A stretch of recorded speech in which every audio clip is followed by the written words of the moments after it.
Hi guys, welcome to another live stream. Hope you're all okay. Now, as I said in the thumbnail, this is going to be a Hammer horror movie special. So, if you've got any thoughts on Hammer movies in general, your favourite Hammer movie, your least favourite Hammer movie, let's get chatting away. And as you know, I'm a huge Hammer horror fan. So, anything at all about Hammer. But that's not to say. You can't broach other subjects as well. But this is going to be the primary topic, Hammer, because I love Hammer films so much. I thought I'd do a Hammer horror special. So I'm just getting myself sorted out now, guys, with the comments. Just bear with me a second. Nice. Yeah. So as I say, anything at all, about Hammer films and that, please feel free to discuss. Yeah, so just waiting for some people to come into the room now. Yeah. Oh, we've got our first one in. It's Gina. Hi, Gina. Thanks for stopping by. Good evening, Alan. Yeah. Hope you're well. Yeah. What's your favourite Hammer horror movie? Have you got one? Are you a Hammer fan? Or just let me know. Gerard is a movie fan. Hello, Alan. You okay, mate? Yeah, thanks for dropping by. Yeah, if you're a Hammer fan, let me know what your favourite Hammer horror movie is. Nice to have you along. Yeah, and I say, well, if you've been watching me videos, you know I'm a huge fan of the late great Christopher Lee. Especially when he played Count Dracula. I don't think that anybody can come anywhere near, playing Dracula in regard to Christopher Lee. He was the best. I'll get some comments here, guys. Edward's here. You all right, Edward? Evening, Alan. When do you think the last real good Hammer horror movies were? Well, for me, now this is just my personal opinion. The last great horror movie, in my opinion, was the 1973 The Satanic Rites of Dracula. That was as far as I'm concerned, in terms of the Dracula franchise, that was the last great Hammer horror movie. I'm also a huge fan of the Devil Rides Out. Yeah, so The Devil a Daughter, and it was okay. That was made a little bit later, wasn't it? 1976. It was okay. But I do prefer the Satanic Rites of Dracula and the Devil Rides Out. Of course, that was in 1969, wasn't it? The Devil Rides Out. So yeah, I'd say Frankenstein and the Monster from Hell. That was one of the good last horror movies. Yeah, starring Peter Cushing. Yeah. He takes charge of a lunatic asylum, doesn't he? Well, if you've seen the film, you know exactly what I mean. So yeah, definitely. Got some more comments in, guys. Jamie's here. You okay, Jamie, mate? Thanks for dropping by. Yeah, nice to see you. Have you got a favourite Hammer horror movie? Let me know what it is. Yeah. Oh, we could talk about Hammer horror, guys. Till the cows come home. Ever since I was in short pants, along with Universal, always watched Hammer movies on our old black and white telly. And I tell you what, it was a revelation when we got our colour telly in 1975, and I started seeing all those Christopher Lee Dracula films and glorious Technicolor. Oh yeah, fantastic. Yeah. And I never thought in those days, one day I'd have all the Hammer horror movies in my collection, on Blu-ray and DVD. So, oh yeah, love me Hammer horror. I've got quite a few books on Hammer horror as well. Yeah, of course, I've written a couple of books myself. I'm not plugging them or anything. I'm just saying I have written a couple of books myself on the Hammer horror studios. Yeah, Gene is here again. Countess Dracula is my favourite Hammer film. Yeah, that was the star there, Ingrid Pitt, didn't it? Yeah. He released that one, Gina, on imprints, a four hammer movie box set. It's quite expensive, like it's near £100. There's that one. There's a Twins of Evil, Vampire Circus, and there's one more as well. Trying to think what it is. Yeah, but it's got it got loads of special features on this imprint box set, and I must admit, I was very, very tempted to buy it now, but I think I'll wait till the price comes down a bit and that, but yeah, very, very tempting, yeah, because a lot of the Hammer horror movies, what I've got in my collection, they're basically the bare bones. You haven't got all special features on them and that, so it's uppermost in my mind, but as I say, I think I'll wait till the price goes down and that, so. Let's get some more comments in, guys. Richard Brown's here. You're right, Richard. Yeah, thanks for dropping by, mate. Quatermass and the Pit, probably my favourite Hammer film, but anything with Peter Cushing in is a must. Yeah, I'd echo that. Quatermass and the Pit. Yeah, I've got the first two. The first two black and white ones. I like the first one. Wasn't too keen on the second one, but I'm still waiting for Quatermass and the Pit to come. So I'll have the trilogy then. Yeah, they're not bad movies. The Quatermass, they're not my favourites. I must admit, they're not my favourite Hammer horror movies, but they're okay. But I did not like that second one. But I'm going to keep it in my collection just for purely for the sake of having it as a trilogy. And as a trilogy, and also it's got extras on which I've got to check out. Yeah. Right. Kyle McCready. You okay, Kyle? Hi, Alan. I think one of my favourites is Dr. Jekyll and Sister Hyde. Yeah, I think Ralph Bates is underrated. That's a fantastic movie, that Dr. Jekyll and Sister Hyde. If any of you's not seen it, guys, check it out. Oh yeah, fantastic. Yeah, you know what I liked about that movie, guys? When Ralph Bates, who played Dr. Jekyll, turned into the woman. They got the likeness spot on. Martine Beswick played the Sister Hyde, and you think they were brother and sister because when they're sitting side by side, you'd swear they were brother and sister. I mean, going back to the 70s, I used to get a lot of the old Monster mags and that, and I had this picture. I'll never forget it. Didn't know anything about the movie. Ralph Bates and Martine Beswick side by side, and you could have sworn they were brother and sister. They got the likeness spot on. Yeah, that's a fantastic movie, that. Dr. Jekyll and Sister Hyde. It's one of my all-time favorites. Dr. Jekyll movies. Good choice. Brian's here. You okay, mate? Good evening, Alan. Hope you're well. Do you like Curse of the Werewolf? I love Curse of the Werewolf. Yeah. The late Grace Oliver Reed. Yeah, played Leon. Yeah, I love that scene where he's in the when he's a boy and he changed and he's trying to get out and he's gripping the bars like that, isn't he? That's a great scene, that.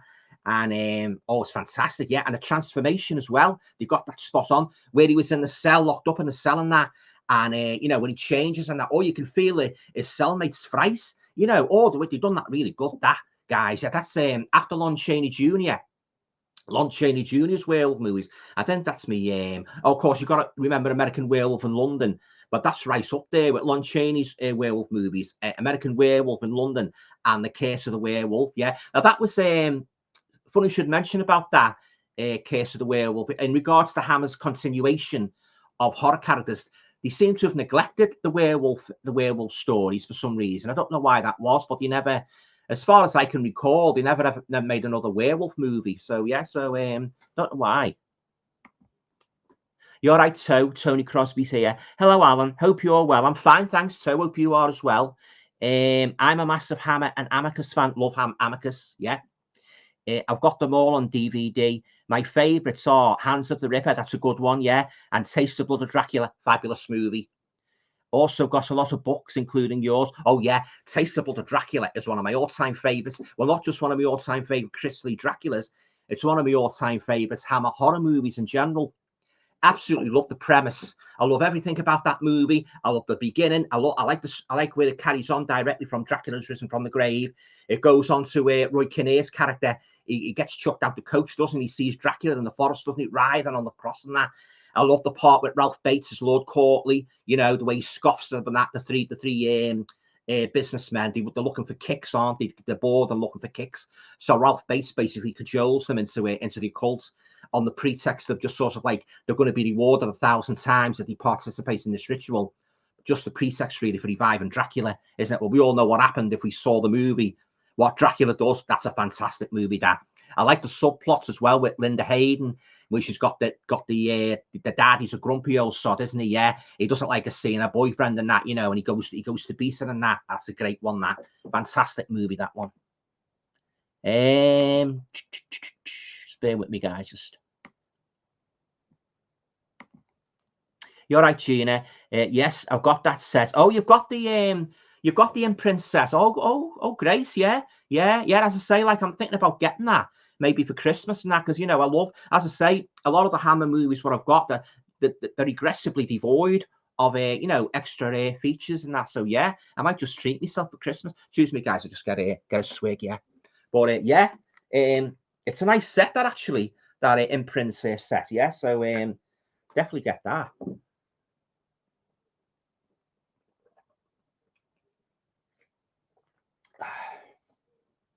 So yeah, so as I say, Hammer, the second to none.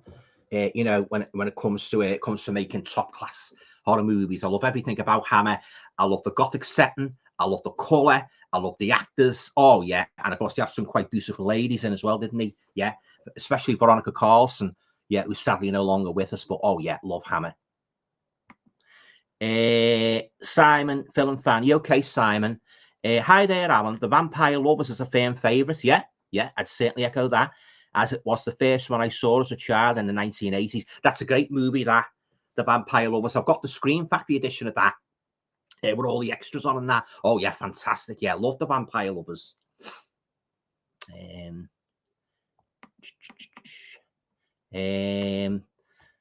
James Townsend's here. You're right, mate. Hi, Alan. Great to see you back. Oh, thanks very much, James. Yeah, it's good to be back. Yeah, talk to all you guys. Yeah. What are your top 3 favorite Dracula films? Now, that is a very, very difficult one. In terms of Christopher Lee, if we stick to Christopher Lee's, I love them all. Yeah, but if it was pushed to name one all-time favorite Chris Lee, well, you know what I'm going to say, don't you? Dracula 1958. Oh, my word. When I first saw that movie when I was a kid, knee-high, in the late 60s on the old black and white telly, I was absolutely blown away. I had never, ever seen a scarier Dracula in all my life as the late, great Christopher Lee. He put everything into that role. He brought a kind of an animal magnetism in it. He was charming to begin with, but he could, at the blink of an eye, he could turn into this ferocious, blood-eyed, snarling demon, you know, and that is how Dracula should be. You can keep all your slushy vampires and that, you know, all these teenage angst movies and that, you know, good-looking vampires. And if you've read the novel Dracula, you will know he was anything but a teenage lover boy vampire who went after romanced all the ladies. He was a real demonic monster who started off old, and the more blood he drank, the younger he became. But yeah, as I say, getting back to me 3 favorite Dracula films. Well, if I spread out a little bit and included other Dracula adaptations, I would say Christopher Lee #1 in Dracula 1958. Then I would say Louis Jordan from the 1977 Dracula BBC adaptation. He was very good. And as regards to a third Dracula, I'd have to say Bela Lugosi, because he was the first Dracula I ever saw, and he was the name that's the most synonymous with the, you know, the Prince of Darkness, wasn't he? You know, I know a lot of people think it's a bit hokey now, looking at him in the castle and that, you know, and his accent and that, which has been spoofed or countless times. But yeah, I would say Dracula 1958, Louis Jordan's Dracula from the TV adaptation from 1977, and Bela Lugosi from the Universal Dracula of the early 30s. Yeah, but Christopher Lee's tops. Let's get some more comments in, guys. Just bear with me. Right.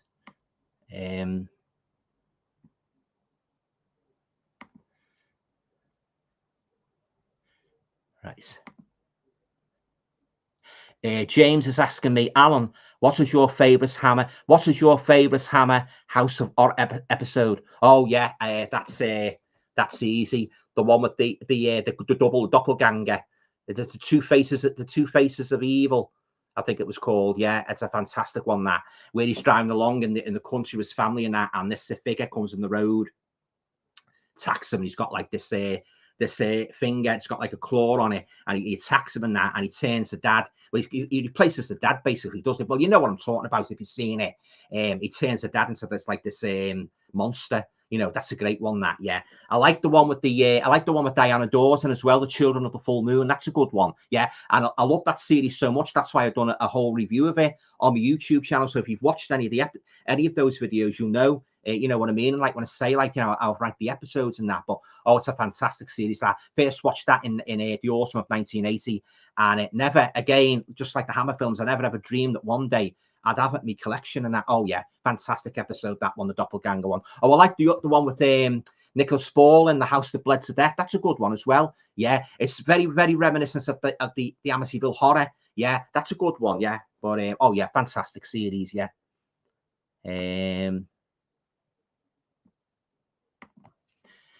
Chestnut 7 is here. You okay, mate? Good evening, Alan. A very good evening to you. Thanks for dropping by. Pete's here. You all right, Pete? Yeah, thanks for dropping by. Good evening, Alan. Hope you're well. Yeah, I'm fine. Thanks, Pete. Hope you are as well. And I enjoyed the live last night. Yeah, really enjoyed it. Yeah, thanks very much again for having me on. Nice to see you again anyway. Fazbear Bros says, hi, Alan. Any thoughts on the Gorgon? I love the Gorgon. It's a fantastic movie. That scared me to death, that when I first watched that. You know, again, going back to the late 60s when I first sort of like started watching all the Hammer films on the old black and white telly. The Gorgon was one of the first movies I watched, and boy, did that terrify me. The face and that, you know, I mean, of course, I was only about about Ace and Nine and that, you know, and when I first saw that face, oh, it terrified me. It really did. I love the Gorgon, yeah. I love the story behind it and that, you know, there's the snakes in the hair and that, you know, and of course, Piece of Cushion, Christopher Lee were really on the money in that movie, yeah. Love the Gorgon. Edward's saying, what's your thoughts on Let Me In 2010? Yeah, it's not bad. It's not bad. It's not a great movie. It's not a bad movie. Yeah, and I've got the two. I've got the foreign one as well. I've got the Let the Right One In and Let Me In. Both, they're not bad, like, yeah. Right, it's just scrolling up, guys. Gerard is a movie fan is saying, I have 2 or 3 Hammer titles, but I have to see them. They came a few weeks ago from eBay, and I lost the titles right now in my head. I have too big a pile to watch, or I know the feeling, having too big a pile to watch. I've got loads of movies there.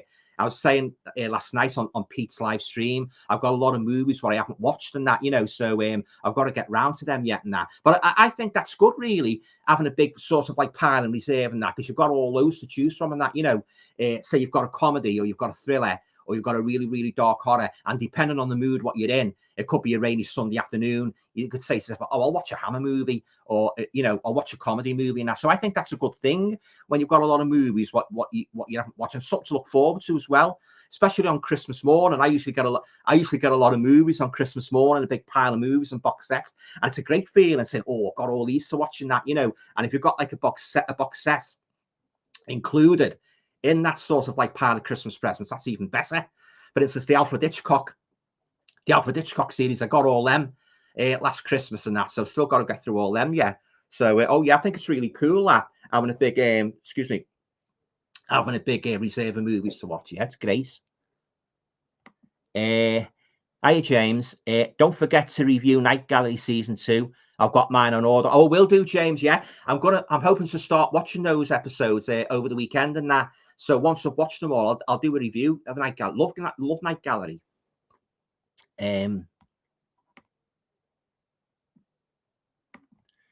Jamie's saying, I like Dracula, 1958. Yeah. The Mummy, Dracula is risen from the grave. Yeah. Taste the Blood of Dracula. Yeah. Scars of Dracula, Dracula AD, the whole lot, in other words, yeah. Satanic Rites, The 7 Golden Vampires, one of the last films, which is not one. I didn't like that one. I've watched it a couple of times, Jamie, and I tried to like it. You know what spoke that for me? I think it was the kung fu elements. I'm not a huge fan of kung fu movies and that, and I think they sort of like I think they made a little bit of a mistake putting pepper in it with kung fu and that, you know, because I know at the time, thinking back to the 70s, David Carradine's Kung Fu was on, wasn't it? That was quite popular in the mid 70s. I didn't go much on that either, you know. And then you had the Kung Fu comics, didn't you? Shang-Chi. He was supposed to be the son of Fu Manchu. Yeah, I've never been a big fan of Kung Fu. So I think that's what, although Piece of Cushion, I did like the idea of Piece of Cushion being in it, but even he couldn't elevate it, you know. So yeah, that's why I haven't got it in my collection. It's one of the few Hammer movies where I'm not too keen on, but all the others what you mentioned, oh, fantastic. Absolutely fantastic. Such a high rewatchability factor as well. Pete's saying, what's your underrated Hammer film?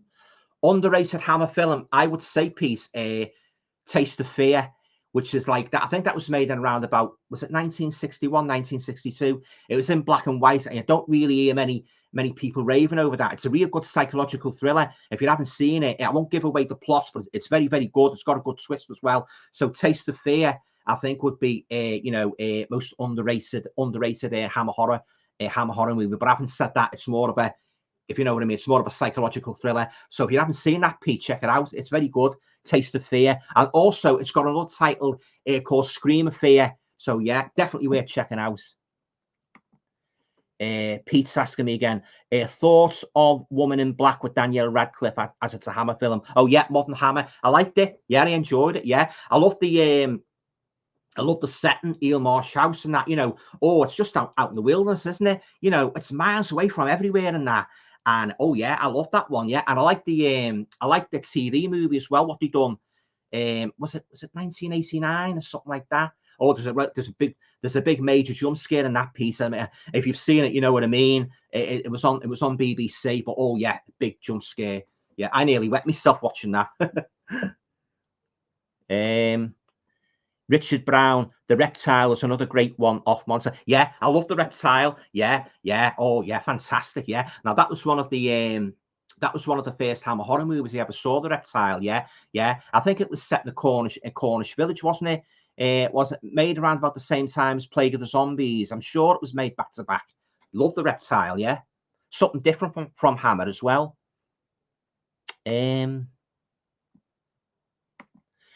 Simon Film Fan is saying, did you like Captain Kronos? No. Again, another one of the few Hammer films what I wasn't too keen on. Wasn't a big fan of that at all. Simon Film Fan is saying, what did you think of Dracula dying in the church and Taste of Blood of Dracula? It was a very different ending. I'm glad you broached that subject. Yeah, there's been a lot of over the years. There's been a lot of what's the name over that scene? Yeah, I mean, like Dracula, he clambers up to the top of it, doesn't he? And all of a sudden, when the main protagonist, the hero, he sort of like ignites the church to back to when it was holy, doesn't it? And Dracula hears all these priests chanting. And he sort of like, he goes dizzy, doesn't he? The church goes round and round, and he looks as if he's drugged up, Dracula, and he just plunges to his death, doesn't he? Yeah, a lot of fans question that, but I didn't mind it. You know, I didn't mind it. I know they could have made it a little bit better, Dracula's demise, but I didn't mind it. And that was something different in that. But yeah, there's been a lot of arguments about that, whether that was a good scene or a bad scene. Yeah, he's just sort of like clambering up, isn't he? Smashing the windows and that. And as I say, once the hero, he's lit all the candles in the church, and he's got the girl, hasn't he, Linda Hayden and that, and he's looking up at Dracula. And then Dracula, as he's got like a hallucinatory look on his face, you know, he thinks there's all priests in the church and that, and then he just sort of like goes this and he just falls down. But yeah, I suppose it was something different, but I love Taste of Blood of Dracula, really do.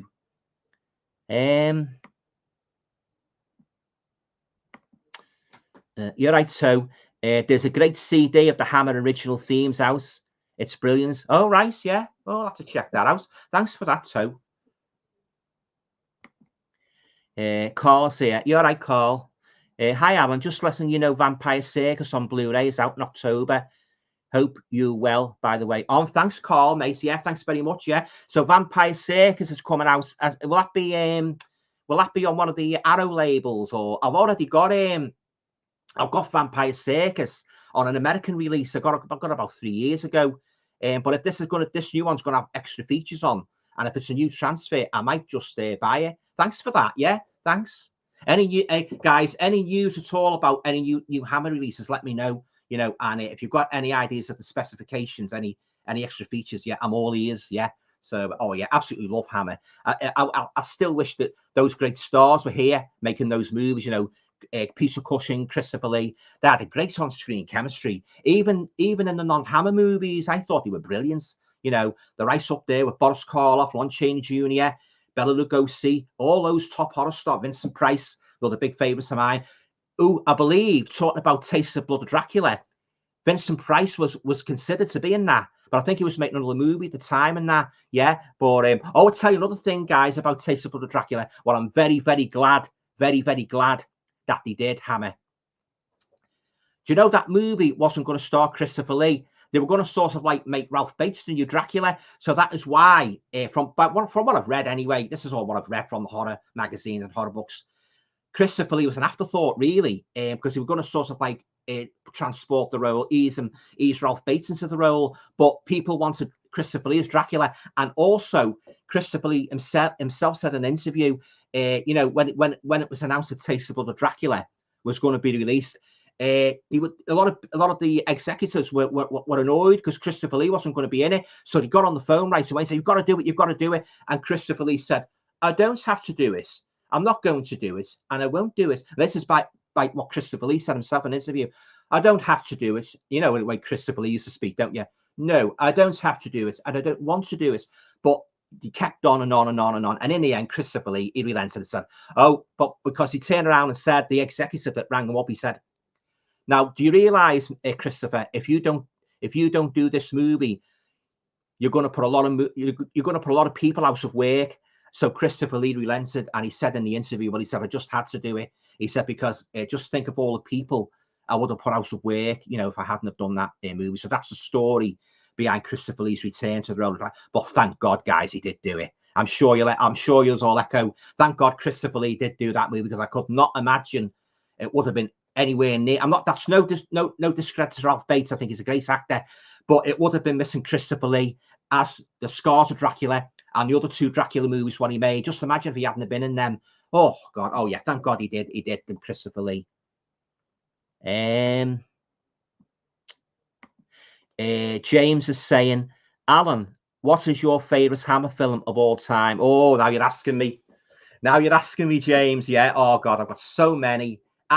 Again, I've got to. If it was pushed, I'd have to say Dracula. And I'd have to say 2. I'd have to say The Curse of Frankenstein from 1957, and I would have to say Dracula from 1958. 2. I say if it was pushed, they would be the 2 I would nominate as my all-time favorites Hammer horror movies. Yeah, and then getting back to, if you wanted to throw in a psychological Hammer movie, as I said to Pete before, Taste of Fear. That's a great one. That, yeah. But as I say, in regards to the monsters, I'd say Dracula, 1958, and the very first Frankenstein movie, The Curse of Frankenstein. Yeah, definitely.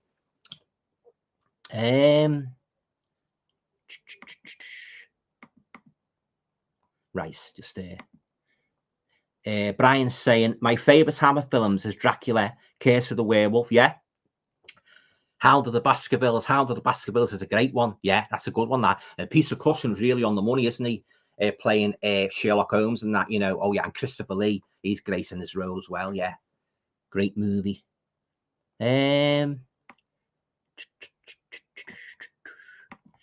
Edward's saying, what's your thoughts on The Nanny? Do you know what? I haven't seen that for years and years. I think I first saw that. I think that was one of the first Hammer films I saw. Yeah, I haven't seen it for years. I don't remember. Yeah, I don't remember much about that. I'll have to get that. That's one of the few Hammer films that's missing from my collection. Betty Davis, isn't it? Bette Davis, yeah. I'll have to get that one. Love a Blu-ray release of that. Simon's saying to Carl Todd, is Network releasing Vampire Circus? Good points, yeah. Tutor Wear Liverpool. Hi all, the great Hammer actors Cushing and Lee, yeah. Were never teen idols and past middle age during the 60s and 70s. It was all about the acting and storyline, and that's how they look. But yeah, but having said that, a lot of women had a crush on Christopher Lee. Oh yeah, they thought he was very, very handsome. Yeah, and even Peter Cushing, yeah, we had his female admirers and that. Yeah, sometimes it's not all about the looks, is it? It's about the personality, you know, your skills, you know, acting ability and that. Yeah. So, oh yeah, Christopher Lee, a lot of women, yeah, they had a crush on him. Yeah. Yeah. He thought he was a very, very handsome man. Well, he had Italian blood in him, didn't he? You know, he had the dark eyes and that, and he was tall. Now, he even got told, guys, I don't know if any of you remember this. You know, when he first said he wanted to be an actor, because he was in the war and that prior to going into all the movies and that, he served in the desert and that, Christopher Lee. So when he came out the army, yeah, he wanted to be an actor. This is what Christopher Lee said himself. He said, like, I wanted to be an actor. And I don't know what it said to him. Was it his mother or his father? Oh, Christopher, you want to be an actor? Oh, I wouldn't think of all the awful people you'll meet. They're from Chris. Those words are from Christopher Lee's mouth. Yeah. And then when he went for an interview or something, one of the studio execs, he said to him, you want to be an actor? You're too tall. Oh, he had to eat his words, didn't he? Yeah. Oh. Yeah. Oh, Christopher Lee was full of great stories like that. You know, I mean, I've got a book there on Chris. It's one of the best Christopher Lee books I've ever had. It's got all his films in, and he talks about every movie, every single movie that he made, Christopher Lee. He gives his thoughts on it and that. Oh, very, very interesting. He loved The Wicker Man. He absolutely loved that movie, The Wicker Man. Yeah. But, oh, yeah, fantastic, Christopher Lee. Carl's saying, no, it's someone else. Never heard of them. You get a booklet too. Oh, right. Have to check that out. Vampire Circus. Bushman Blue. You okay, Mark? Thanks for coming. Hello, Alan. I'm late again. No worries, Mark. Yeah, I'm going to be on till about 10 to 10:30 tonight. So, yeah, thanks, Mark. Thanks for dropping by. Piece of cushions here. Not the piece of cushion, but our piece of cushion. Hi, Alan. I'm a big Hammer fan. Yeah. I got into them when I was allowed to stay up a bit late on a Friday and Saturday as a kid in the late 80s. Yeah. That was me in the late 60s. Yeah.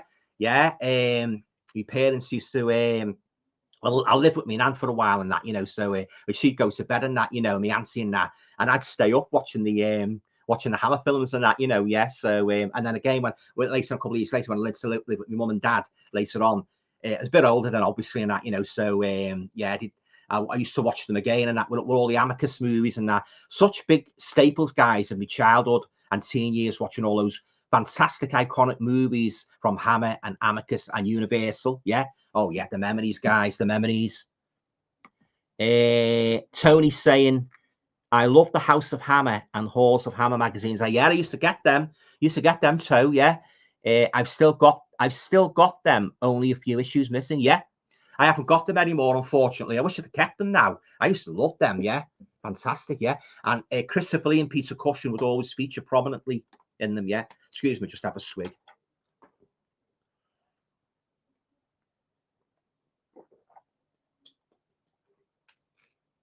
Oh yeah, I bought all those comics when I was young and that, you know, yeah, fantastic. Monster Mag was a good one as well. Anybody on here remember Monster Mag magazine? You get like you get the main thing, obviously, you know, you get the main photo on the front or whatever film it was, and it would open out into a giant, pretty much like these guys. It would open out to a huge poster, a big coloured poster of 2 horror films. It usually was.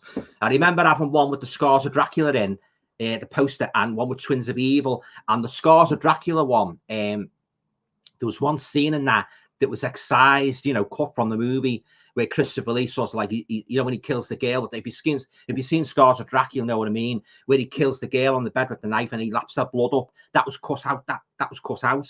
Yeah. So I had that scene actually. So I always wondered when I watched the Scars of Dracula, whenever I watched the Scars of Dracula, where's that scene with Christopher Lee slurping the blood out the girl's stomach? Apparently it was cut. So don't know if they do that now though. They're a bit more, what's the name now? Aren't they permissive?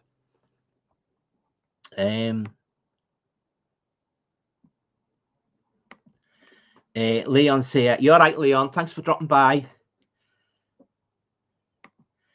Leon's saying, did you hear what happened to the Queen? Oh, yeah, very, very sad. Yeah, yeah, awful. Yeah, very, very sad. Yeah, yeah, awful news. You okay, Mark? Will you be picking up most of the Scream Factory Hammer films, or are you happy with some UK releases? Well, the thing with that, Mark, say they release Dracula's Risen from the Grave and Taste of Blood of Dracula. If they've got a plethora, you know, a lot of special features, and it's a new transfer, I'll definitely pick them up. Oh yeah, yeah. But at the moment, it's like the ones I've got, the UK ones will suffice because they're great additions. But the only thing is, they haven't got the extras and that, and I love the extras, yeah. But you know, definitely, I'm sure Scream Factory will do more eventually. They've got to, haven't they? You know, but the ones I've got, the Scream Factory, oh, they're fantastic, yeah. You get the slipcover, fantastic commentary and that, you know, special features. What more could you ask for?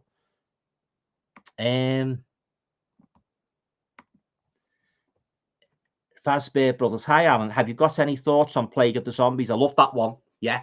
John Carson's the main villain, isn't he? Yeah. Yeah. And where all the zombies are in the mine and that, you know, oh, yeah. John Carson, he was one of the best British actors ever, John Carson. Yeah. He was good in Taste of Blood of Dracula. Remember him in Taste of Blood of Dracula? He was, you know, when he had the 3 businessmen, he was sort of like, he went into decadent pursuits, didn't he, with Dracula and the prostitutes and the brothel. I thought he was, out of the 3 of them, I don't know what you guys think. I'd be very interested to hear what you thought of that, John Carson and that. I thought of the 3, he was the better, he was the, you know, the better personality, if you like, because he was very, very mindful of once Dracula was resurrected. He was very, very mindful of the evil he posed and that. And oh yeah, he was of the three, he was the most likable because you know, the other 2 were very decadent in that. Yeah, Peter Sallis, the fellow, remember Peter Sallis out of Last of the Summer Wine? Yeah, and it was a Jeffrey Keane. He was the real the grumpy father. Yeah, but I thought John Carson out of the 3, he was the most likable. Yeah, love John Carson, great actor. Sadly, no longer with us. Pete's asking me, if you were to ask to create a Hammer film today, what film would you do? Dracula, Frankenstein, or something else? And who would you cast? That's a good question. That piece. I've got a couple of options there if I had the chance. You know, we said before about Hammer neglected the werewolf franchise. Now, if I worked on a Hammer film, or if I had some say, I'd suggest a new werewolf movie. Yeah, because as I say, you only had Curse of the Werewolf starring Oliver Reed, and that was it, really. I know Amicus did one, Legend of the Werewolf, which I think I mentioned last night in your live stream, didn't I, about that? But oh yeah, definitely, yeah, a new Hammer werewolf movie, a Dracula, but of course Dracula, it wouldn't be the same without Christopher Lee. So I think maybe a pass on that. Frankenstein, again, piece of cushion. You'd have to find somebody to equal their caliber, which I think would be exceedingly difficult. Yeah, but I think like it would be like it would be a werewolf movie. Yeah, because as I say, like Hammer, they didn't really do well. They only done the one, as I say, the Oliver Reed one. Yeah, so I think it would be a werewolf movie piece. Yeah. Miserable old Giss is saying, "Hi Alan, love The Devil Rides Out. Yeah, great movie that. Yeah. And Cass, keep up the good work. Oh, thank you very much, mate. Yeah, cheers."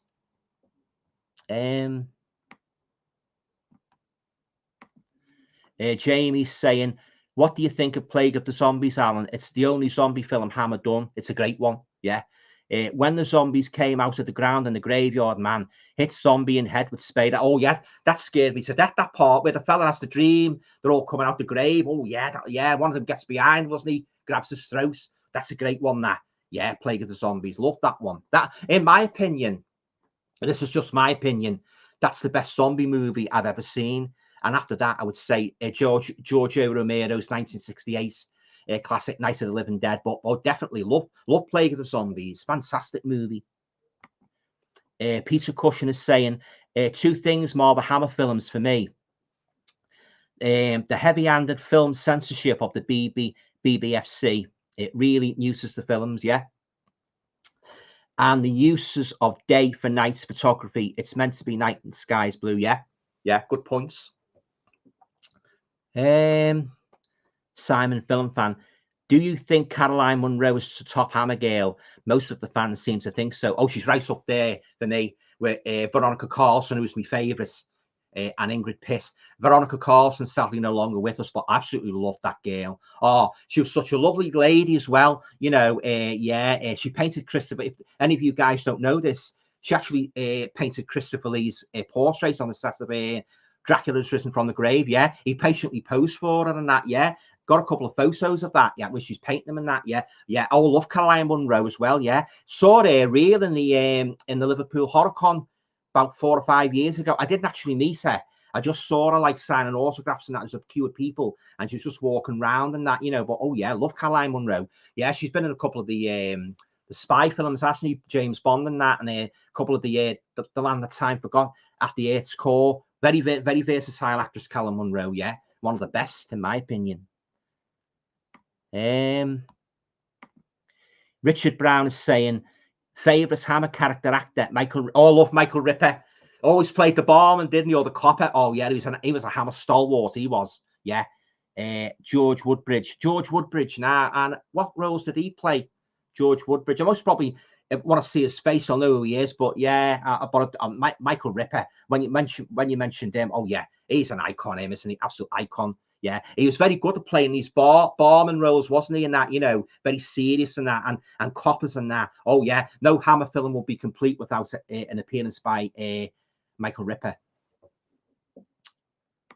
Chooseware Liverpool is saying Diana Dawes was amazing in Hammer House of Horror. Yeah, The Children of the Full Moon. Yeah, she should have been given more horror roles in her career. An outstanding actress. Oh yeah, yeah. Oh yeah, she was great, wasn't she? Yeah, she was in what's the name? She was in another one. Well, she's been in a few horrors. She was in that one with, you know, the From Beyond the Grave with Peter Cushing. He was a proprietor of the shop. She was in one of those stories with Donald Pleasance, wasn't she? In that, yeah, she was like she was the wife, wasn't she? Of the fella and that, yeah, he met with Donald Pleasance and that. He was selling matches and that, wasn't he? And Donald Pleasance had his daughter with him and that, you know, and he used to invite him round for tea of a night and that. Yeah, that's a great one, that. Yeah, and Donald Pleasance says to him when he's sort of like, I forget the fella's name, and he's been in a lot of movies and that. when he meets him and that, you know, he says to him, like, he's selling the matches, shall we have the pleasure again tonight, sir? Like, sort of like, have a pleasure coming around for tea and that. Yeah, that's a great one, that. Yeah, Diana Dawes is a nagging wife, isn't she? Yeah, I love Diana Dawes. Yeah, fantastic. Nothing But the Night, I think. Yeah, she was in Nothing But the Night as well. That was Christopher Lee piece of cushion movie, Nothing But the Night, which is due for a Blu-ray release.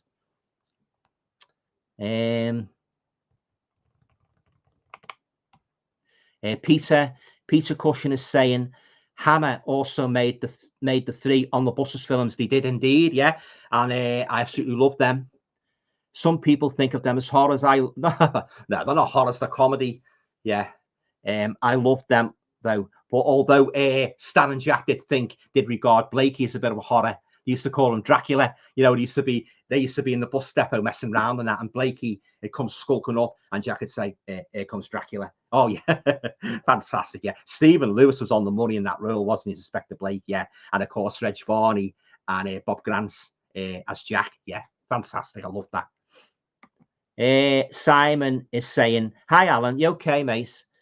They must have been worried about getting the lens wet, the amount of spit Ralph Bates emitted."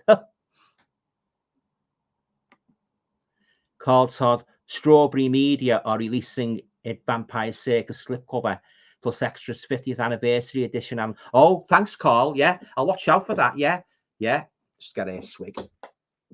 Love Vampire Circus, one of my all-time favourite Hammer films.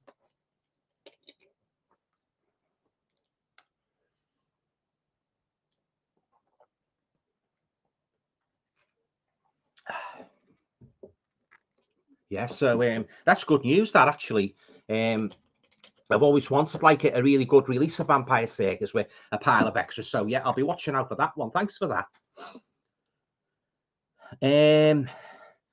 Simon is saying Vincent Price should have been in Hammer. Yeah, well, as I say, he was down to be in Taste of Blood, Dracula. I think he was going to play the part Ralph Bates played. Yeah, but yeah, it would have been interesting to have seen Vincent in that, wouldn't it? You know.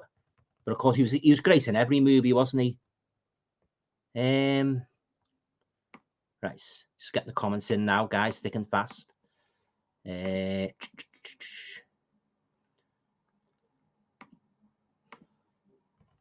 so as I say, I'd be very interested to hear what your favourite Hammer horror movies, your all-time favourite Hammer film is, actually, guys. Yeah, so there's so many, isn't there? You know, this is it. Spoke for choice. Simon is asking, how do you rate the modern Draculas? I love them. On that Hammer. Don't get me started on them. You know, I'm not a big fan. I don't like all the slushiness, you know, Twilight and that, all things like that. I think they totally ruined the Dracula mythos for me. There's only one Dracula for me, and that's Christopher Lee. I'm not too keen. I've yet to see, to be bluntly honest, I've yet to see a modern Dracula what's impressed me as much as Christopher Lee did. But that's just my opinion, you know. I know some of these I didn't like that one a couple of years ago, the 3-part one that was shown on Christmas. I didn't like that one at all. I didn't like the third part was atrocious, absolutely atrocious. That third one, the third part, and that, and the fellow that played Dracula. Oh, no. You okay, Mark? Didn't Cary Grant want to star in Phantom of the Opera? Oh, I'm not sure, Mark. Yeah, I'm not sure about that. Anybody got any more about that? Please enlighten us. Yeah. Oh, yeah, I'm not sure about that. Tony Crosby is saying Dracula AD 72 and a Satanic Rites of Dracula Grace. And I really talked about some people rubbish them, but I love them. I love them as well too. Yeah, I must admit, in regards to the Satanic Rites of Dracula, I always regard that as the James Bond Dracula movie, because it had elements of espionage, you know, the guys on the motorbikes and that, and all the Secret Service malarkey, and the top officials, all the MPs involved in the satanic ring and that. And but having said that, it is a pretty good Dracula movie. Yeah, there was a lot of what's the name about the ending of that, where Dracula stumbles into a hawthorn bush, which you think to yourself, well, Dracula being a super demonic creature of his caliber, would he deliberately walk into a hawthorn bush knowing the dangers posed? So a little bit iffy about that, but having said that, I still love it. I love the way he falls to the ground and that, in his usual typical Christopher Lee Wayne starts writhing and moaning and blood in his eyes and coming down his mouth and that, you know. And of course, Peter Cushing administers the coup de grace, doesn't he? Yeah, but oh yeah, fantastic, yeah, definitely. I didn't mind. You know what? I didn't mind Dracula getting put in modern times. Yeah, I know Christopher Lee he did. Well, this is what he said. I'm only quoting what he said. He had a bit of a problem bringing Dracula into the modern day, but yeah, I didn't mind it at all. Peter Cushing, the satanic rites of Dracula has a bad reputation. I love it. It's one of my favorites. Yeah, I can understand where you're coming from. Yeah, a lot of people have derided that movie over the years and said it's silly and that, especially the ending and that, and the part where Peter Cushing near the end where they knock him out, don't they? People often say, why didn't you just kill him? Instead he saved them for the confrontation with Dracula at the end, didn't he? Yeah, and then you had the whole what's the name thing, didn't you? The plague, the Black Death. Yeah.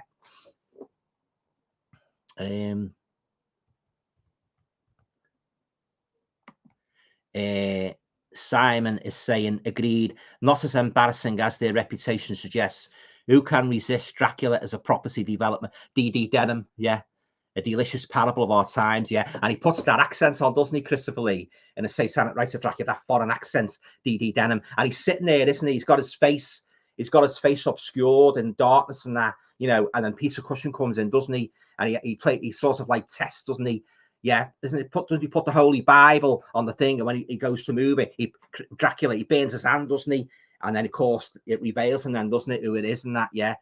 Oh, some great moments in those Hammer Dracula films. So granted, some people might have a bit of a problem with them, but I love them. You know, I love all those Dracula films, despite their little minor faults. I love them all. Christopher Lee, he was just fantastic in that role. You know. Great supporting cast as well. He had in every movie.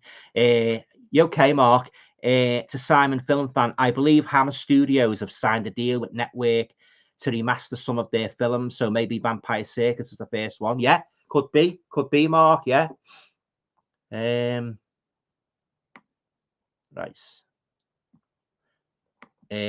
Simon Film Fan is saying the hippie vibe is great in AD. It was so much fun. I agree with you. Yeah, fantastic. Yeah, and the part where they're all partying and that, you know, and the fella, you know, Johnny Alucard, he picks the ornaments up, doesn't he, in the home of the elderly couple and that, and you know, the woman's scared in case he drops it. What does he do? He breaks it, drops it, doesn't he? Yeah, he was a swine in that, wasn't he? Johnny Alucard. I forget the fella's name. He was in Colditz as well, wasn't he? The original Colditz 1972. I remember escaping. Yeah, I always forget his name. He's a blonde fella. Is it Christopher Neame? I'm sure it's Christopher Neame. Vincent, evening, Al. You okay, mate?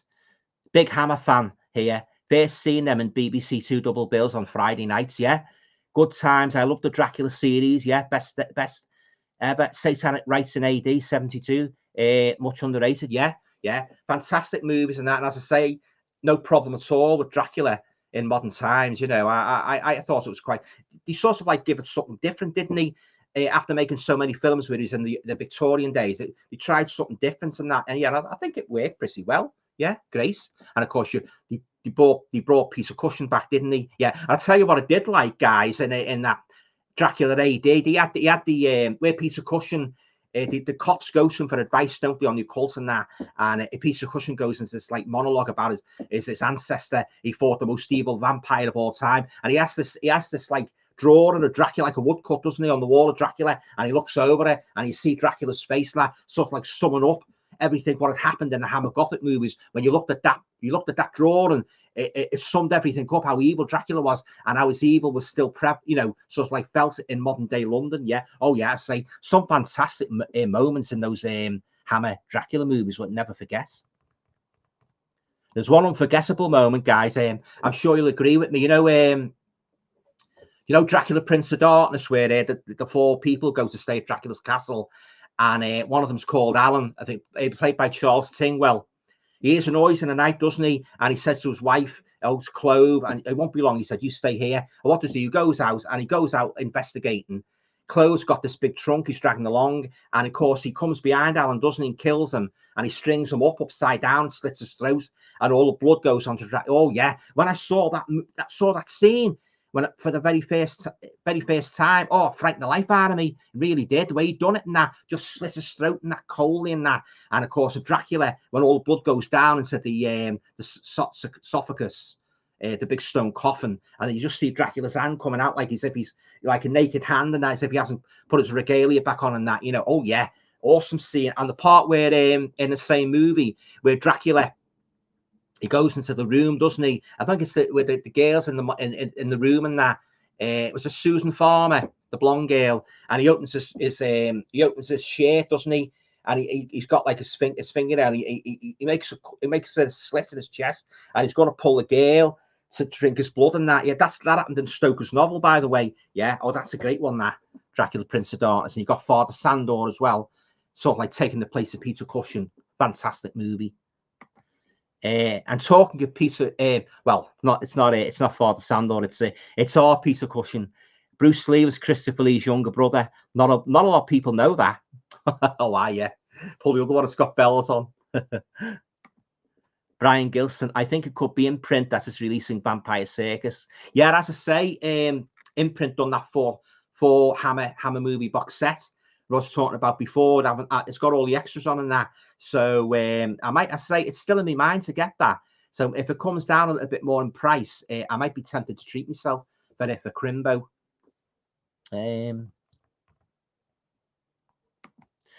Rock and Roll Hell is saying, first Hammer film I watched was A Reptile. That's a great one, that scene where that chap starts whacking the bed with his cane.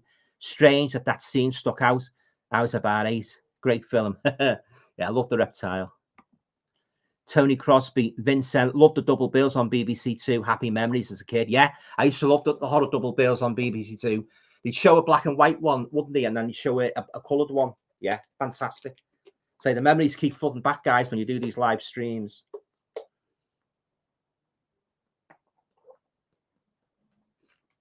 But yeah, as I say, I thought, you know, they were all classics, those Hammer films, weren't they? You know, absolute classics. And I don't think they've ever, now this is my opinion, I don't think they've ever been bettered, to be honest with you.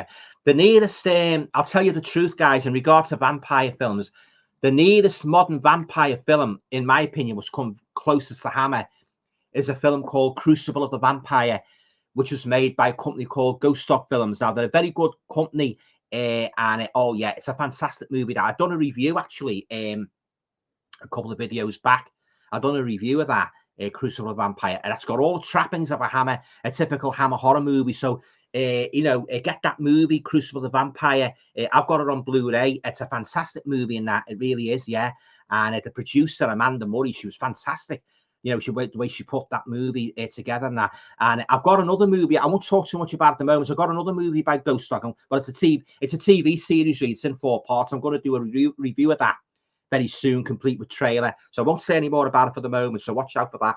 But it's a great, Crucible of the Vampire.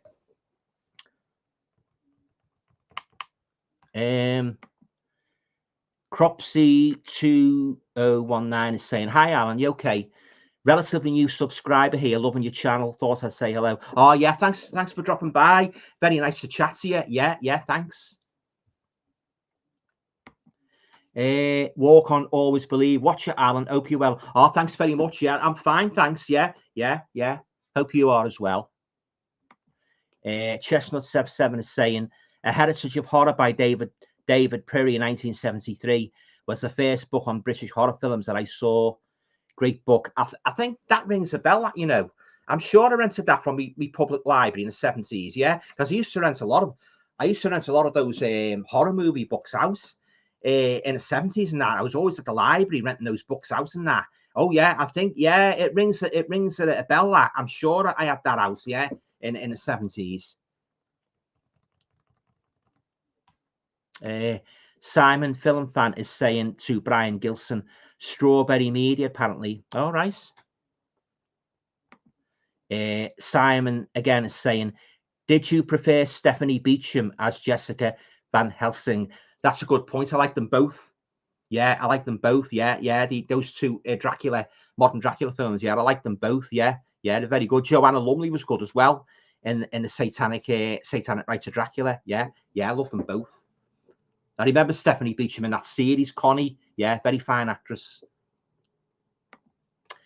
Fazbear Brothers, have you got any thoughts on Captain Clegg? I'm not really a fan of that. Yeah, it hasn't got enough hammer horror elements in it for me. It's more like a kind of a like sort of like a smuggling thing, isn't it? Yeah, my mum likes that movie, Captain Clegg, but a piece of cushion. I couldn't get into it. Yeah, I tried to, like, because I love piece of cushion, but yeah, I couldn't get into that. But I do know a lot of people like it. Tony Crosby is saying to Chestnut 7, I have that book, bit tattered but great. The Horror People was also a great book from the 70s. I haven't seen that book, The Horror People. Yeah, there's a lot. They brought a lot out, didn't they, in the 70s? There seems to be an absolute plethora of horror books, horror comics, horror magazines. I'm actually going to do a video, guys, some point in the future about the horror magazines that I grew up with, my favorite horror magazines and horror comics. So watch out for that. Yeah. And I need not say Hammer will feature very, very prominently in it. Yeah.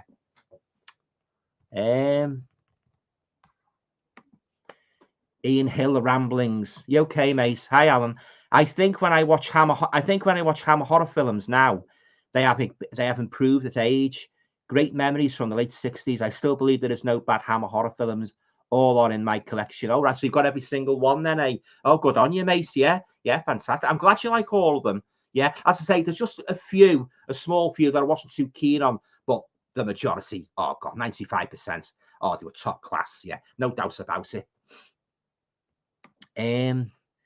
Near junior college, no one can replace Cushing, but I think Mark Strong would be a good addition to the Hammer.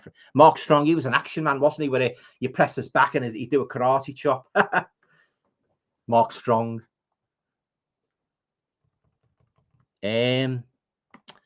Walk On Always Believe is saying, out of Christopher Lee, Lon Chaney, Boris Karloff, and Peter Cushing, which one of those would you say you tend to go back to the most if you had to choose? I'll go back to them all.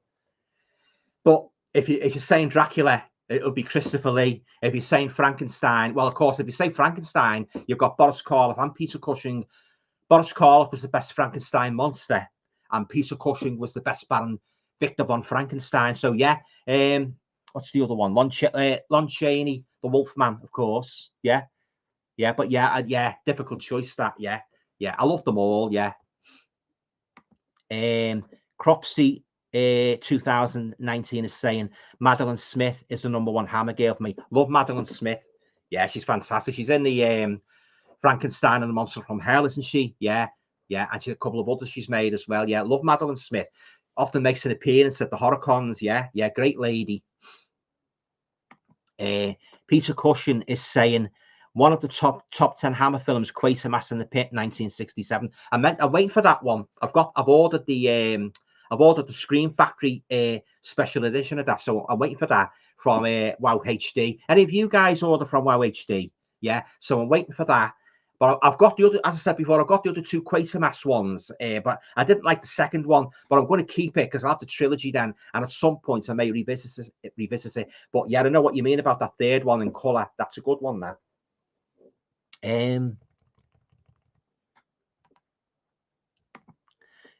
Fazbear Brothers is saying, any thoughts on The Bride of Dracula? I love it. Fantastic, yeah. David Peel. I always remember the old ball and chain and that, yeah. And the girl foolishly goes down, doesn't she, and sets him free. Well, of course, we know what happened, don't we, once she sets him free. But wouldn't you have thought, though? A lot of people have said this. You know, when David Peel was in the chain, he was chained up, his mother chained him up. If he was a vampire, wouldn't you have thought he'd have just turned into a bat and broke free from the chain? But you know, you sometimes you've got to ignore these little faults, haven't you, to enjoy the movie and that. I mean, I'm going back now to the Wolfman, Lon Chaney Jr. You know, when he changed, he had that same shirt on, didn't he, with the pockets? You know, he had the same shirt on in every film. You know, usually when you turn into a werewolf, you rip all your shirt, don't you? You know, and it's just all in tatters like Oliver Reed did. But he loved that shirt. He must have bought that from a top shop or something, and that, you know, and come what may. I must wear that shirt. I must wear that shirt. Yeah, yeah. Simon Film Fan is saying What did you think of the snorkel?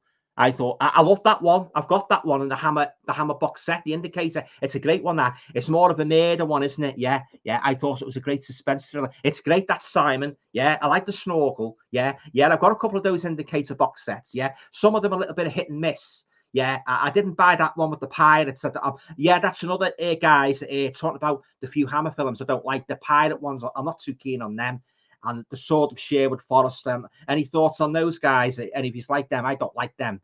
Of course, they didn't have any horror in them, did they? So I'm not really a fan. I have to be honest with you here, guys. I'm not really a fan of those historical movies. They've got to be very, very good for me to get into them. I'm not really into all these historical movies and that. So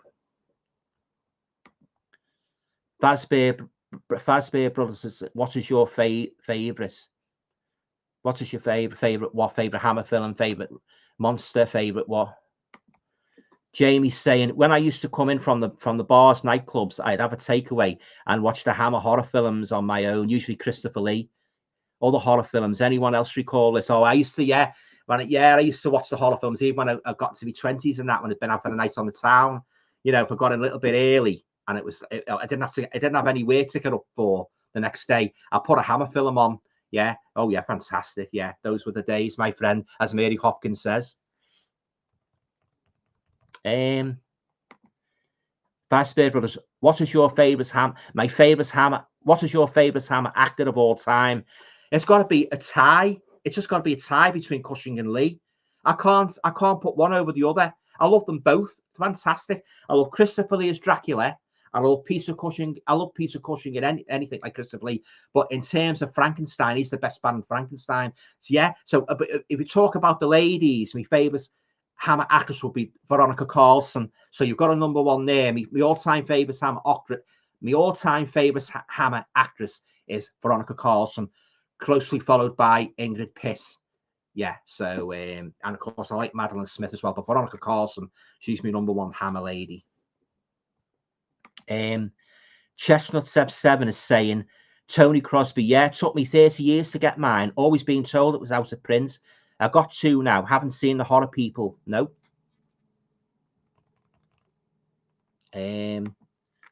Tony Crosby is saying, loving this stream, dedicated to Hammer. I would love to see you do one on Amicus.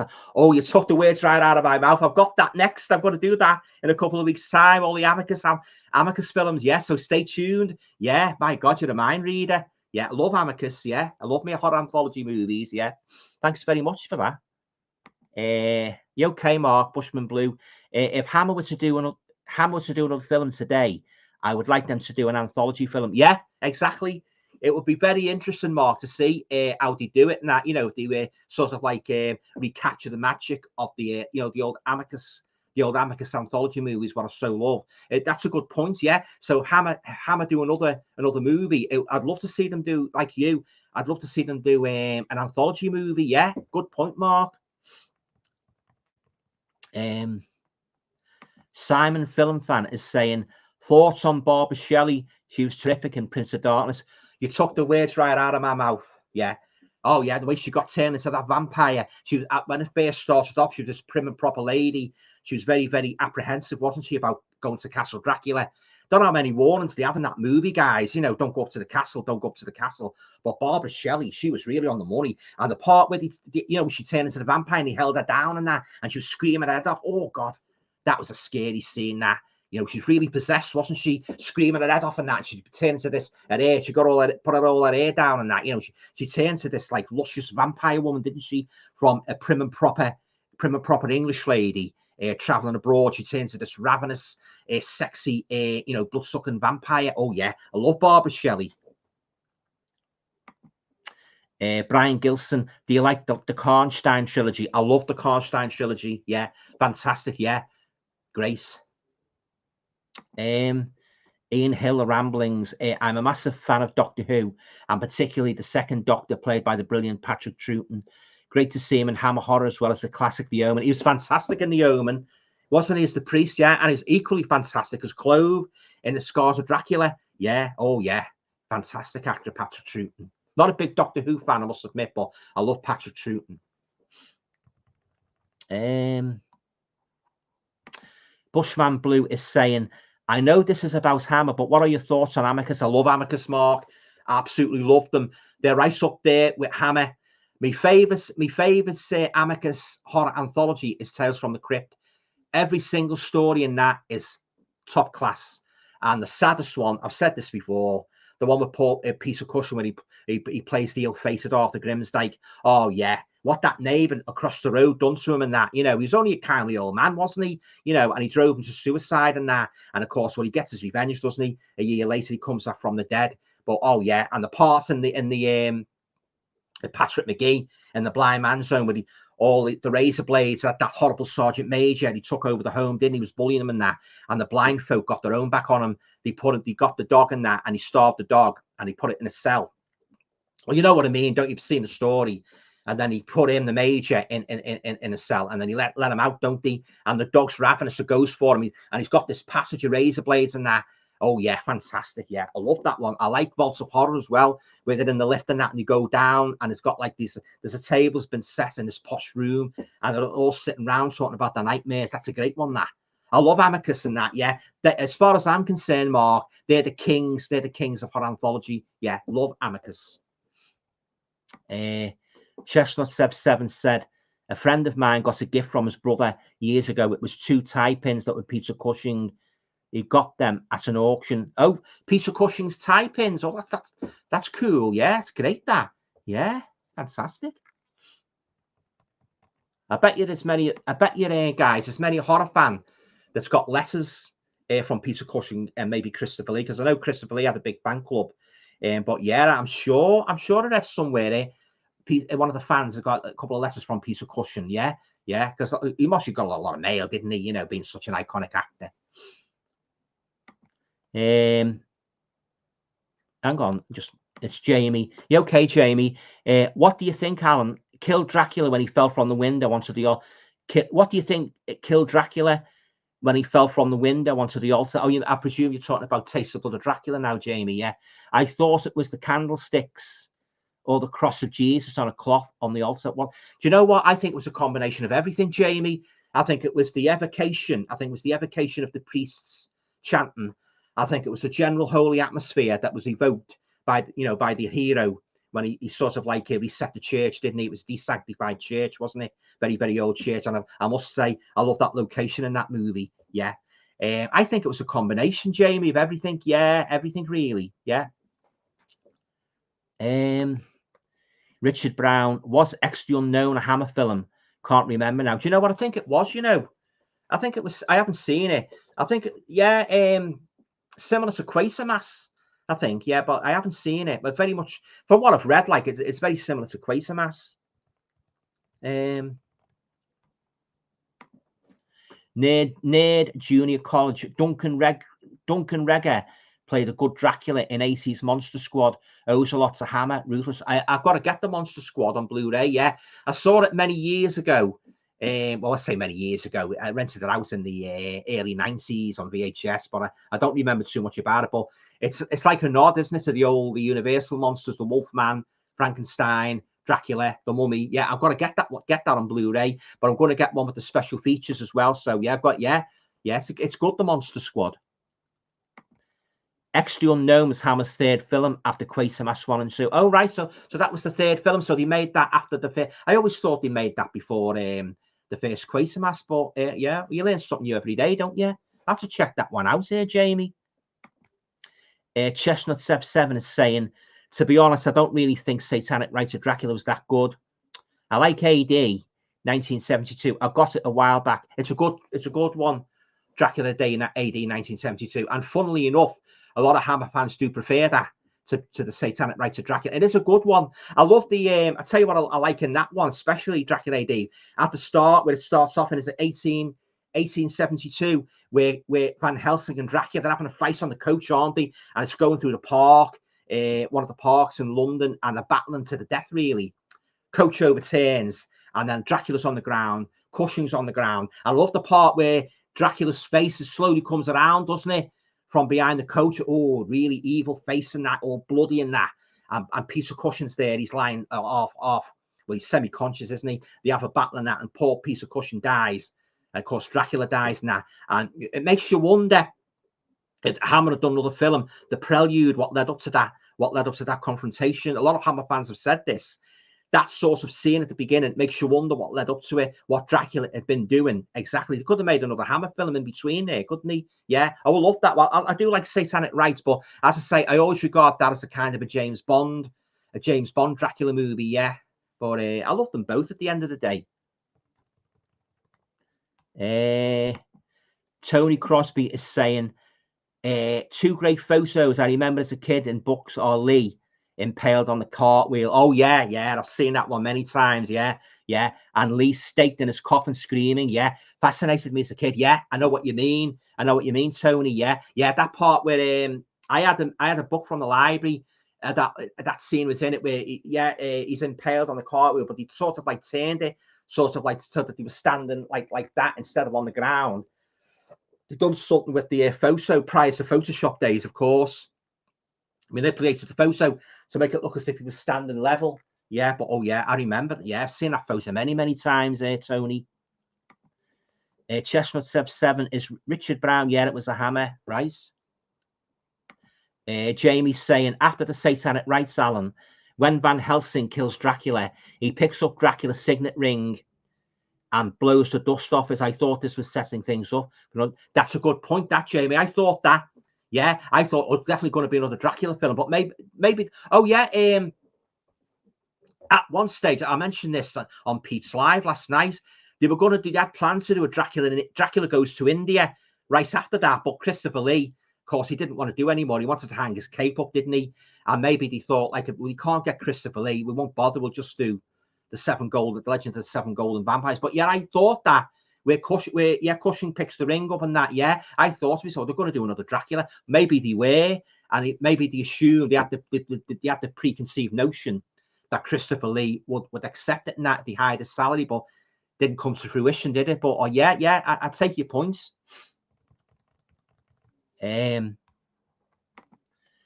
Pete's asking me, who is your favourite Hammer director? Terence Fisher. Yeah, great Hammer stalwart, and made fantastic movies. Yeah, and then you got Jimmy Sangster as well. There was so many iconic names in the Hammer pantheon, in terms of directors, producers, as well as actors and that. But definitely the main two would be Terence Fisher and Jimmy Sangster. Yeah, fantastic. Richard Brown is saying, was it Fear in the Night where Peter Cushing plays the weird school teacher? It was indeed. Yeah, that's a great one. That. Yeah, Fear in the Night. Yeah, if you guys haven't seen that, check that one out. I think it was made in around about 1972. Peter Cushing. Yeah, there's always a photo of him with his glasses are cracked.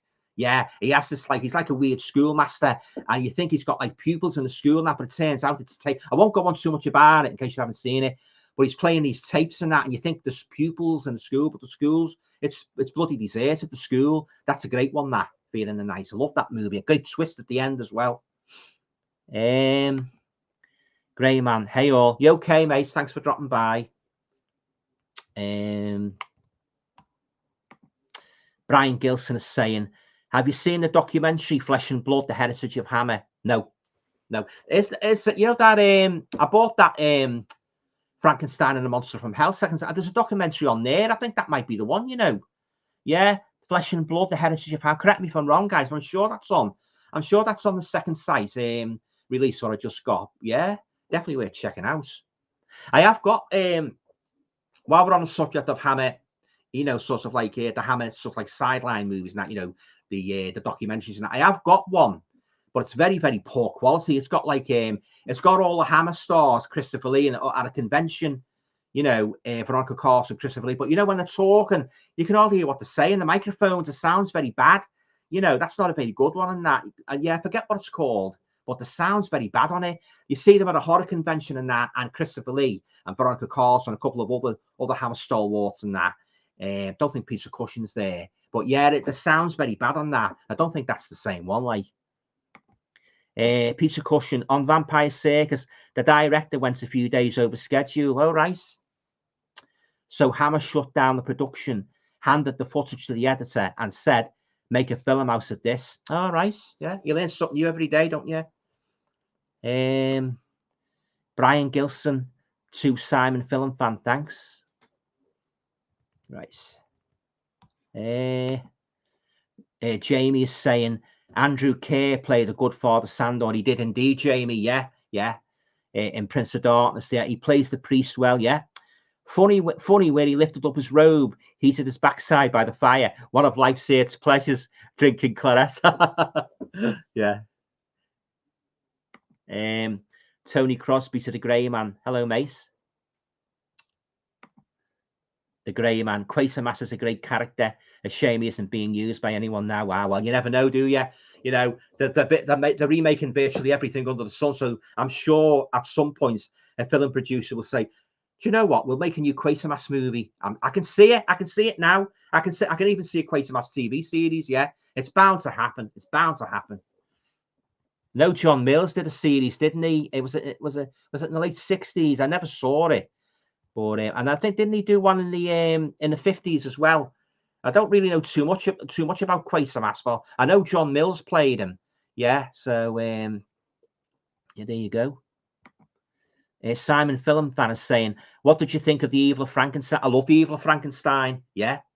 I thought the monster was very poor. Yeah, a lot of people had a problem with the makeup, didn't he? Kiwi Kingston, an Australian actor, played the monster. Yeah, they said it was a bit too basic, a bit too flat, but they couldn't it was something to do with the copyright or something. Yeah, they couldn't use the exact universal makeup and that, so they had to sort of like devise their own Hammer. But yeah, he's not a bad monster, not one of the greatest ones, but I love the premise. I love the evil hypnotist and that, you know, where the Cushing's Baron, he gets him to revive and that, he has the chain and that, you know. But of course, the hypnotist, he's a bit of a scumbag, isn't he? And he's sort of like he sees his opportunity to exploit the monster, to kill people who's wronged him and that, you know, in the village and that, like the Burgomaster. And you've got the girl, haven't you, that can't speak. Yeah, that's a great one, that. Excuse me. Granted, it sort of like reboots the Frankenstein series, doesn't it? Peter Cushing's not as evil in this one because it sort of like diverts it, like sort of like rebooting the character. But yeah, it's a good movie. Yeah, I like it. I've got the Screen Factory special edition of that. Fantastic edition. Yeah, love the Evil Frankenstein. Chestnut 7 says, you got a point there, Alan, about David Peel turning into a bat. Yeah, I always wondered that. Like, if he was a vampire, and even some vampires can turn into mist, can't they? You know, so I suppose like maybe the studio executives sort of like devise their own rules, don't they? They sort of like say, oh well, we'll twist it a little bit, just tweak it a little bit. Like, not everybody's knowledgeable about vampires to make a good story. You know, it's like when anybody, you know, like now when they're getting chased in the woods by the killer or the monster, we'll make them fall on the ground and break, you know, hit their ankle and that, you know, they won't mind and that, as long as it makes the movie interesting and that. Sometimes when they're stuck for the story, out of further the story, they go back to the old tropes, don't they? Falling on the ground and that, you know, and sort of like living, if a monster's got powers, proper powers, they ignore that. Yeah, just for story's sake. Yeah, happens all the time, doesn't it? Gary Taylor, did you know ING? I know what you mean, mate. Chestnut 7. Rough idea of how many times you've seen your favourite horror. I couldn't tell you. I just could not tell you. You know, how long is a piece of string? You know, loads of times. Over the years, right from when I was knee high, and more so now that I've got them in my collection. Something I never envisaged in those far off days when I was a youngster. Fantastic. I think, do you know what? I think DVDs and Blu-rays, the greatest invention ever for movie fans. They really are. You know, I love physical media. All right, a lot of people are going on to streaming now, aren't they? But I love physical media, and long may it continue. Long may it continue. Robert Turner is saying, it's the Hammer House of Horror TV series that I adore. Great theme. Oh, yeah, I love the theme tune and that. I love the series as well. Fantastic. I've got it on Blu-ray. Yeah, the imprints and that. Love the Hammer House of Horror. Excuse me, guys. Just get a swig.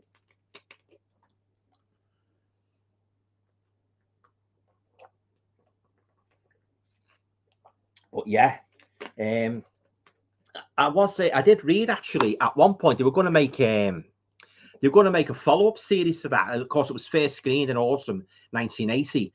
But I read that they were going to make another series, but it never transpired, unfortunately. But they did make a very, very mediocre one in 1983 called The Hammer House of Mystery and Suspense, where I absolutely abhorred. I did not like it at all. I got the DVD on eBay, and I didn't like it. All the stories were awful. There was only one I really liked, and that was The Possession with Carol Lindley, and that was the only decent one, really. But the awful stories.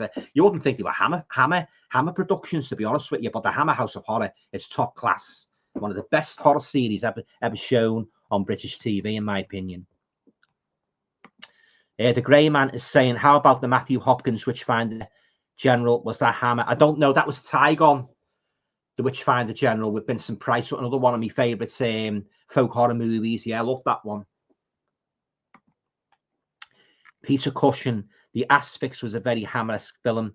Not a Hammer, though. That's the one with Robert Powell in, isn't it? Yeah, it's not a bad movie, that, The Asphyx. Tony Crosby says to Robert Turner, got that on a single beautiful piece of music. All right. Gary Turley says, did you know Ingrid Pitt's voice was dubbed in Countess Dracula? She went mad. No, I didn't know that.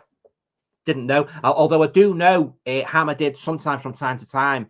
They did dub actresses' voices. I know they did it with Jenny Hanley in the Scouser Dracula. They dubbed their voice, and they also dubbed that guy that was in Ewan Hooper, who played the dodgy priest in Dracula's Risen from the Grave. They dubbed his voice as well. I don't like that, when you do that, because you think, you get used to watching a bit, and then you learn years later, the voice was dubbed. It wasn't them speaking. I don't know why they done that, really, to be honest with you. I hate to hear that when they said they've dubbed voices and that. What do you guys think of that? Do you hate that when you've got used to it? You watch the movie for so long and you get used to the voice and you learn it's bit somebody else done the voice. I hate that. Yeah, I'd be very interested to hear what you think, guys, of that. I hate it. The Grey Man to Robert Turner. I am watching them now. Some of them are still quite chilling. Yeah, they are. Especially that one, Two Faces of Evil. Ooh, gave me the creeps when I first watched that in 1980. Jamie is saying, I love horror arrow films, Alan, especially the 80s slashes. Yeah. Would you ever consider doing one of these live streams on the? Yeah, I'll do that, Jamie. Yeah, I'll do a slasher film special. Yeah, I've got a couple of actually, Jamie, I've got a couple of ideas brewing around in my head about, like I said before, amicus, slashers, ghost movies about haunted, anything to do with the supernatural, folk horror. Yeah, anything like that. Oh yeah, definitely. Yeah, I like these themed streams, to be honest with you, because it keeps it focused, doesn't it, on the subject? What you like talking about, rather than straying onto different things. By all means, if you want to talk about anything else, I'm not averse to that. By all means, do so. But what I'm saying is, I like to set up a theme, a framework, and everybody can chip in. If they're a fan of that particular genre, it can sort of like ignite a good conversation, can't it? Yeah. Oh yeah, definitely. I would be doing more themed live streams in future. So watch this space. Yeah. Peter Cushing is saying, if Dracula was alive today, he would put the castle up on it. he would put the castle up on bed and breakfast. I don't think I'd like to stay in Dracula's castle, even for 10 minutes. Anybody ever been to has anybody ever been to Transylvania and seen the no, I'm talking about Count Dracula Vampire. I'm talking about like the places where Dracula, Vlad the Impaler, the historical one, is supposed to have roamed the earth in that area, Romania, and that he was one vicious being, wasn't he? He impaled people, didn't he? And he used to have his dinner. He used to stick them on a wooden stakes, and he'd be sitting there having his dinner. You see him in some of these woodcuts and that, and all the bodies impaled. Oh God, horrible, man. The Grey Man, Peter Cushing, that would make a great movie. Yeah. Tony Crosby is saying to Peter Cushing, The Asphyx is one of my favorite movies. Yeah, it's a good one, that. Yeah. Anybody talking about Robert Powell? He was in that. Has anybody seen Harlequin? I think that was made in was it 1980 or 81? Harlequin, very, very strange movie. It was okay. I've got the got a special edition of that. I think it's 88 films and that. Nice slipcover, Harlequin. It's not great. It's okay. Bit of a weird movie, like. Gary Turley is saying, in The Devil Rides Out, the voice of the actor who plays Rick Van Wyn, his voice was dubbed also. Oh, I didn't know that. Yeah, as I say, I don't like that when they dub the voices. I hate it. It's like sometimes in these, getting away from horror for a minute, some of these musicals where you think they're actually singing, it's somebody else's bloody voice, isn't it? Oh, God.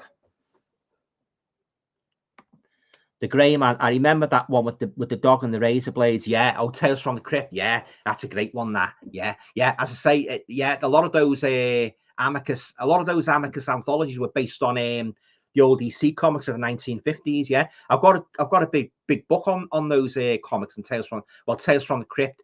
You know, it's just like it's like a Bible. It's Tales from the Crypt, and that's got all about the series and that, and about the EC comics. It's got every single cover of every EC comic that was ever produced in the 1950s. Very, very colourful book. It's a lovely book.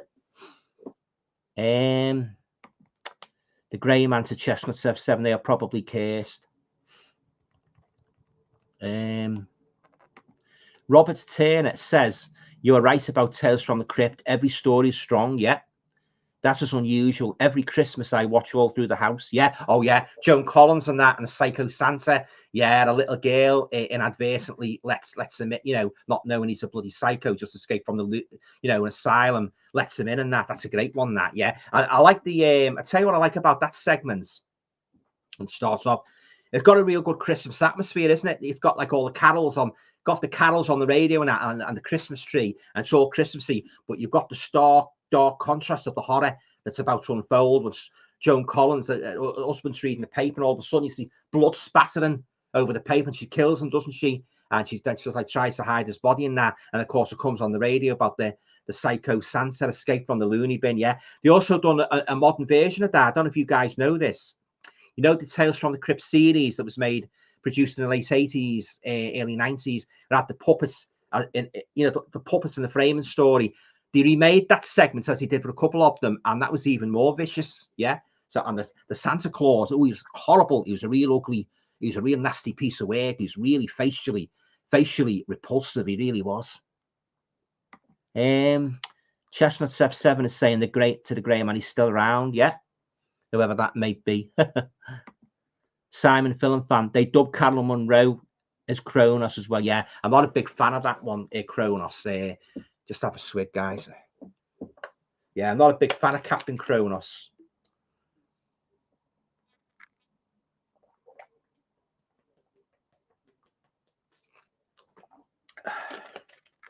I used to get that used to be in the I remember them having a comic strip of that.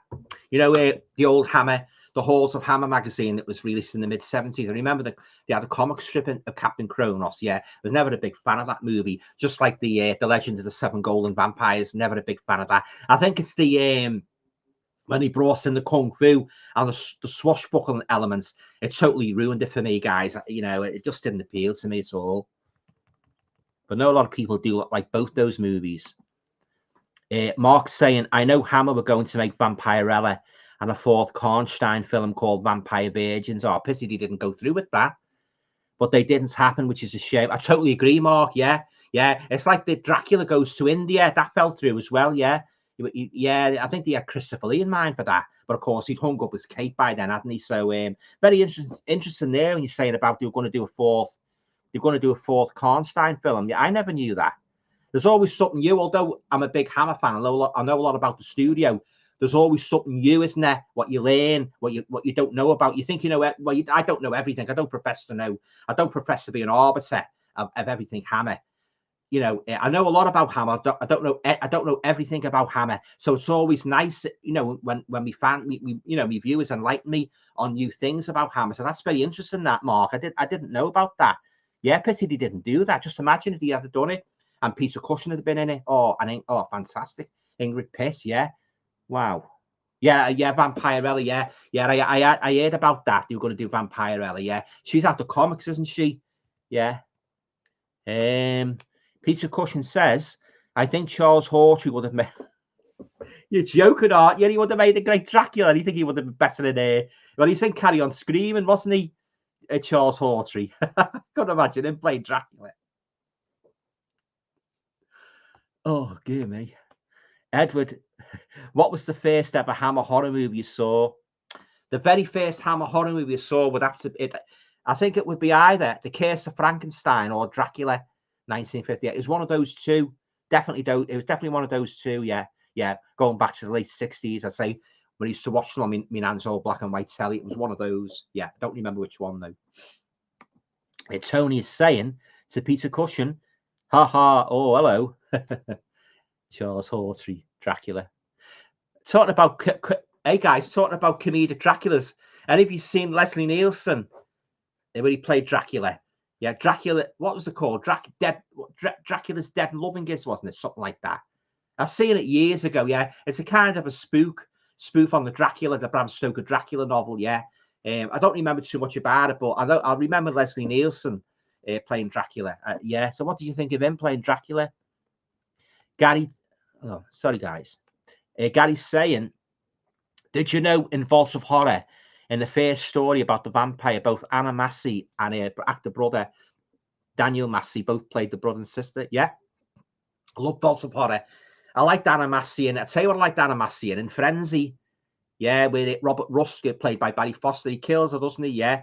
Yeah, he comes out, yeah. He comes outside, doesn't he? I don't know if it's the pub or that. And he says he got somewhere to stay. Oh, he was chilling and that, wasn't he? What's the name? The fellow was in Vanderbilt, Barry Foster. Yeah. Oh, she was great in that, Anna Massey. Very good actress as well, yeah. I think she's been on the stage, hasn't she? Been in a few productions on the stage, yeah. Her father, Raymond Massey. Pete's saying, what is your most watched Hammer film? Oh, that's a difficult one, that piece. It could possibly be, I would say it would be either the original Dracula from 1958 or Dracula Has Risen from the Grave from 1968. It's one, yeah, I've watched those a hell of a lot because I love both of them. I mean, don't get me wrong. Well, you know, I love all the Dracula, Frankenstein Hammer films, but I think it must be either Dracula, the very first Christopher Lee, or Dracula Has Risen from the Grave. Yeah, it's one of those two. Both fantastic films. Mark's saying, have you got the Flesh and Blood documentary, Alan? No. Lee Richards is saying, a shame AD 1972 and the satanic rites always get a bad rap. Yeah. Think Hammer were right to try and make more modern films, right? They couldn't keep making a gothic stuff when stuff like The Exorcist was coming out. That's a good point, that, Lee. Yeah.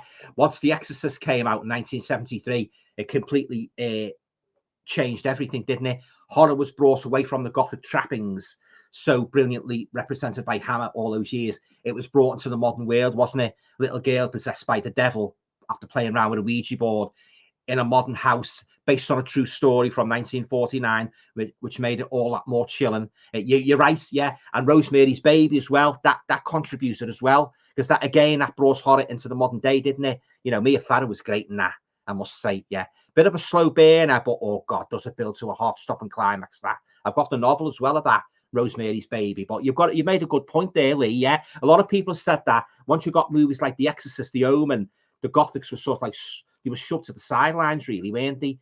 Yeah, they became a little bit stale for a lot of people. Yeah, good points. Right.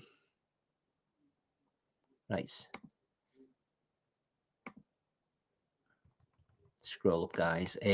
Richard is saying, what do you think about the Hammer Mummy films? Well, Christopher Lee one is my favourites. Not too keen on the others, the Mummy Shroud, and I'm not too keen on them. But I do like that one, the one that was made in 1971, Blood from the Mummy's Tomb, which is kind of a different kind of Hammer film, wasn't it? It starred Valerie Leon. Peter Cushing was going to be in that originally, yeah, but I think it was something to do. He lost his wife.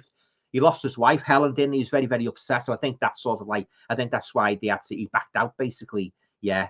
But the Christopher Lee one, which I've just bought, the second sight edition. I'm going to watch that over the weekend with the Hammer, Frankenstein and the Monster from Hell. But the best Hammer film for me was the Mummy from 1959, starring Christopher Lee and Peter Cushing, beyond the shadow of a doubt. Peter Cushing is saying, film idea, right? Eddie Van Helsing, he could guitars to impale vampire. Oh God! Do you know what? Somebody might do that. You know, you make a vampire film where the only way to kill a vampire is with a guitar. Play awful music. Yeah, holy music. Tony Crosby is saying Can you remember the World of Hammer TV? Oh yeah, I remember that well. I've got some of them. I've got some of them on the Hammer films and at the end and that. Yeah, Oliver Reed narrated them, didn't he? Yeah, the World of Hammer TV series. Yeah, Oliver Reed. Yeah, with clips from Hammer movies. That's right. But they were short, weren't they? Yeah, yeah. I've got them. They're pretty cool. Them. I like them. Right. Richard Brown is saying, didn't John Carpenter want to do a Quatermass film? I don't know, Richard. Yeah, I don't know. He may have done, like, yeah, news to me, like. Jamie is saying Roy Ward Baker, who directed Scars, was a good director. Yeah. Loved that Dracula. Francis Matthews was Dennis Waterman's brother. He was a playboy. Dracula impaled him on the wall. Definitely the goriest stats. Yeah, or Roy Ward Baker, he was fantastic, wasn't he? Yeah, he really was. Yeah, and I loved Dennis Waterman, the Scars of Dracula, when he goes looking. Yeah, Francis Matthews was in. He was in the Prince. He was in. Francis Matthews was in Dracula, Prince of Darkness, wasn't he? I don't remember the guy who played. I don't remember the name of the guy who played Dennis Waterman's brother in Scars. He was a blonde fella, wasn't he? Yeah, he had a rather naughty scene at the beginning. Oh, here, missus. He had a rather naughty scene. Yeah, and then he goes to Castle Dracula, doesn't he? I don't remember that guy's name. You would think he was Dennis Waterman's brother, wouldn't you? Yeah, but I don't remember. I'll have to have a look at my Hammer reference book. But oh yeah, Francis Matthews. Yeah, he was. I tell you, he was good in Jamie. He was good in the Revenge of Frankenstein. Francis Matthews. He's very good in that. Yeah, yeah. Love Francis Matthews. Great actor.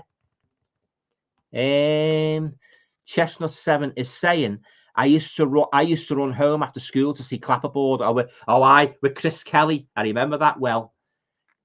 Yeah, Chris Kelly. I think hoping I'd see some horror. Yeah, he never ever showed any. It was always like movies like Charlotte's Web, wasn't it? And the Bellstone Fox. Any fans of those movies? The Railway Children. Yeah, it was always movies like that. Never horror. Does anybody remember? I know I'm going back now, guys. So, you know, if you're as old as me, you will probably remember. Do you remember Sunday Tea Time? There was a series on Bob Monkhouse called Mad Movies. Now, Bob Monkhouse, from what I've read anyway, he was absolutely mad on movies. He had a big collection, as well as a big collection of joke books and that. He had a big collection of movies, and he'd done this series called Mad Movies.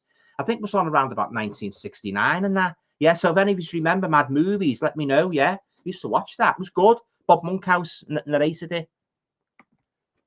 Lee Richards, Monster Club was in truth an Amicus film. Though in the credits it says Sword and Sorcery Productions. Oh, right. I didn't know.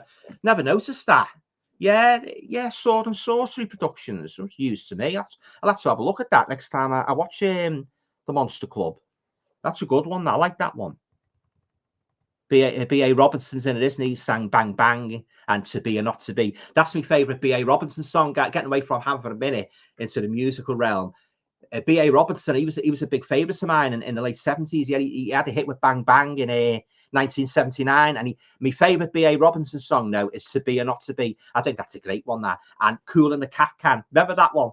Yeah, I think he's still recording, B.A. Robinson. Yeah, correct me if I'm wrong, but I'm sure he's still recording. He was a great singer, B.A. Robinson. Yeah, Bang Bang was a big hit in the summer of 1979. But I love To Be or Not to Be. That's my favourite number one B.A. Robinson song. I think he was a Scotch guy, wasn't he? From Scotland, yeah. Ian Hill, The Ramblings. I watched horror films regularly as a child with Yorkshire Television, Appointment with Fear on Friday night after 10 o'clock news, yeah. In 1972. The trailers on YouTube. The format was copied later years by the BBC. I remember watching I tell you, Ian, I remember first watching Appointment with Fear in the late 60s. Now, what I remember, it used to come on. You get the news, but you get Appointment with Fear coming on about 10:30. But before the news, you would get Rodney Bewes on in a series called Dear Mother Love Albert. Anybody remember that one? Yeah. So when Dear Mother Love Albert finished, and then you got the news on, then you got 10:30. I used to rub my hands in glee. Oh, Appointment with Fear's on now, and you get this guy, like he had like black hair. He was dressed in a gothic outfit, a bit like the fella out of Dark Shadows, and he'd be sitting in a chair, and he'd have this very deep sepulchral voice like Christopher Lee, and he'd say something along the lines of, "Tonight's movie will feature Lawrence Talbot as the Wolfman in Frankenstein Beats the Wolfman." Prepare yourself for the horror. Oh yeah, guys. Oh, that was all good stuff. That for me, you know, growing up in the late 60s and that, all those characters, you know, all those characters on the screens and that, you know, Appointment with Fear. I think that was my number one on a Monday night. That was me top viewing, Appointment with Fear. Yeah, fantastic. Yeah. And also as well, they had like a weird like intro, didn't he? Like an echoey when it say appointment with fear, like that, like echoey thing, and like an echoey sound, didn't he? Oh, and you get like a shot of a graveyard, like slowly scattered across the screen. Oh God, tell you guys, they're coming back tonight. The memories, yeah, they really are fantastic. Huge staples of any horror fan's childhood. Those shows. Tony Crosby is saying to Lee Richards, I think it was the same with The Uncanny and Tales That Witness Madness as well. I love both those movies. The Uncanny, Peter Cushing, that's the cat one, isn't it? Yeah. And Tales That Witness Madness. I always remember that, you know, that last one, Tales That Witness Madness, the Uncle Albert story. I've said this many times, you know, a fella buys this penny farthing and like other sorts of like things from this antique shop or an Electrum. I can't remember exactly what it was, but Uncle Albus, he's got this like a draw, like sort of like portrait from the Victorian days of Uncle Albus, and he gets on a penny farthing. This guy who's bought all this stuff, and he starts riding the penny farthing. As he's riding the penny farthing, the face on the picture changes slightly, Uncle Albus and that, you know. And the next minute he's transported into the Victorian era, and you've got this weird fella in the park. He's got like a deer stalker on. Oh, it's a great movie, that, guys. If you haven't seen Tales That Witness Madness, you want to check it out. There's another good one, and that's rather funny, with Michael Jaston and Joan Collins. He's obsessed with this tree this like half tree trunk outside his house, and he brings it into the house, and Joan Collins says, "Get that thing out the house," and all that. She's very much against it, and he puts it in his house, and he starts saying, "Do you love me? Do you love me?" You know, to a bloody tree trunk and that. Oh, you want to check that out, guys? If you haven't seen it, you know, you'll laugh your socks off at that. You really will. Yeah. He was a good actor. Michael Jaston. Everybody remember him? Michael Jaston. He was in Jane Eyre as well. He played Mr. Rochester. You know, the 1973, the one with Sinead Cusack's sister in. He was in that. Michael Jaston. Yeah. Chestnut 7. They dubbed Martin Stevens the head of the children in Village of the Damned with a woman. Oh, right. Didn't know that. Mark's saying, have you watched films and thought they could have been a Hammer film? For me, The Fearless Vampire Killers is a Hammer spoof. Oh, I tell you what, Mark, I love that one. The Fearless Vampire Killers, also known as Dance of the Vampires. It's got the lovely Sharon Tate in it, hasn't it? Roman Polanski, both he produced it and acted in it. I love that one. It's got everything. It's got everything a vampire spoof movie should have. It's got lovely snowy setting. It's got a great cool vampire like Dracula. It's got a great protagonist in that. Oh, I love that one. I've watched it many, many times. I've got the Blu-ray of that now. I love that movie, Mark. Yeah. Well, from what I've read, you know, Mark, you know, Roman Polanski. This is from what I've read. He intended to make it a Hammer spoof, and that was why he made that one. He had his wife, and of course Sharon Tate. He intended to make that as a nod to it. This is what I've read. You know, don't quote me on it. This is only what I've read. He intended that to be a Hammer spoof. Yeah. Oh, yeah. Definitely. Yeah. Yeah. I'm just thinking now, Mark. Movies that could have been a Hammer film. And some people think, oh, that's a Hammer film, that. And I said, no, it's not. It's a Tygon film. That, for instance, like The Witchfinder General. A lot of people thought that was a Hammer film. Yeah, trying to think. Yeah. Twisted Nerve, with the one with Hayley Mills, and a lot of people thought that was a Hammer film. Yeah. Oh, yeah. Yeah. I know what you mean, Mark. Yeah. The Grey Man is saying, I had a holiday booked to Romania a long time back, but split with my girlfriend, so it was uncancelled. Right.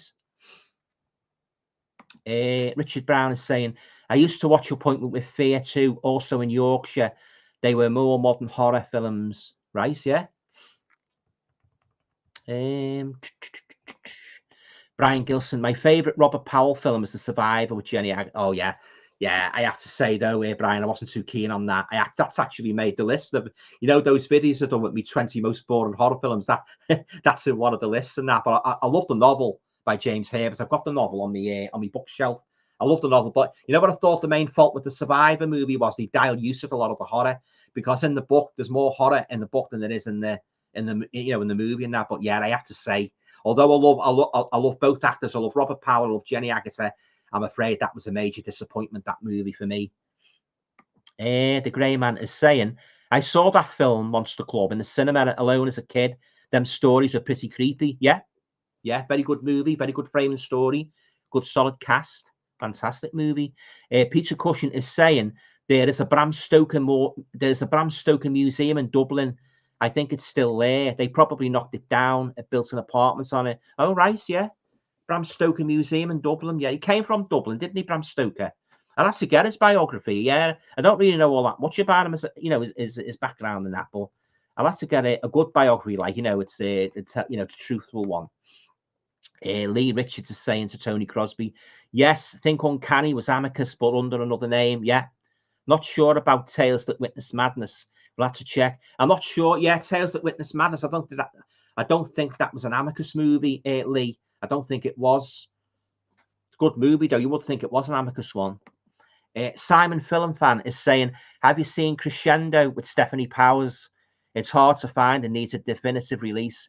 I've seen that one with Stephanie Powers where Fanatic, where she gets taken prisoner by her boyfriend's mother. Her mother's a fanatical, she's a religious zealot, and she takes her prisoner. That's a different one, isn't it? I haven't seen Crescendo's a different movie altogether, isn't it, with Stephanie Powers? But I've heard it's pretty similar, but I haven't seen it. I have to watch out for that one.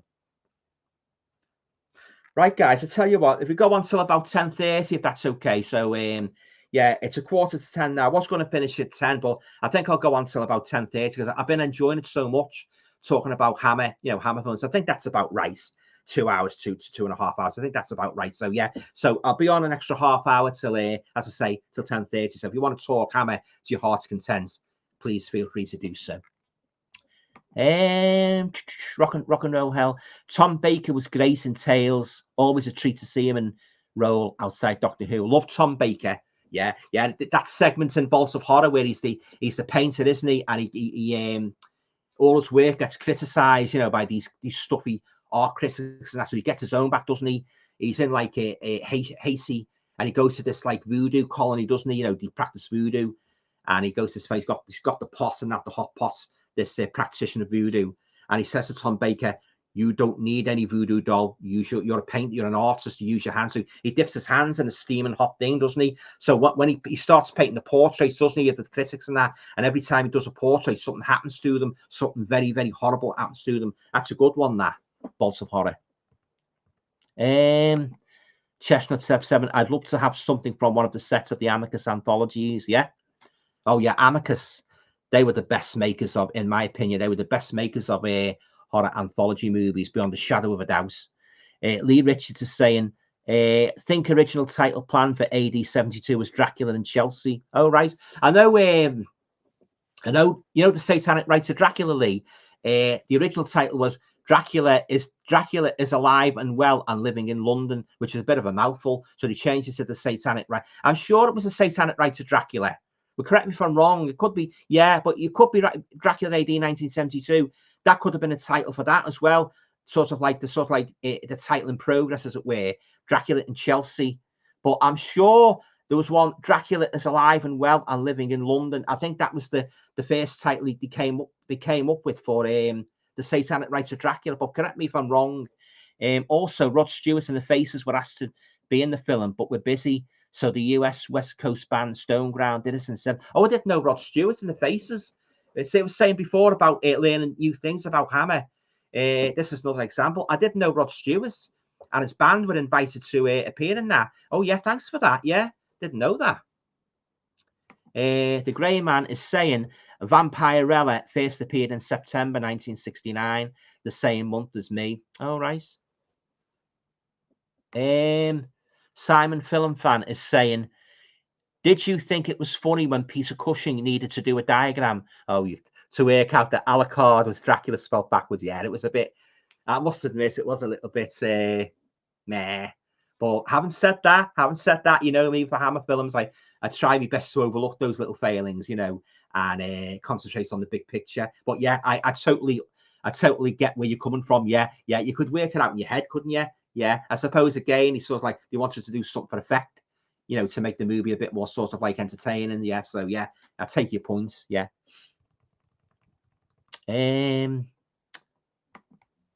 Richard Brown is saying Anna Massey was fantastic in Peeping Tom, which is superb. I've seen Peeping Tom quite a few years ago. It was okay.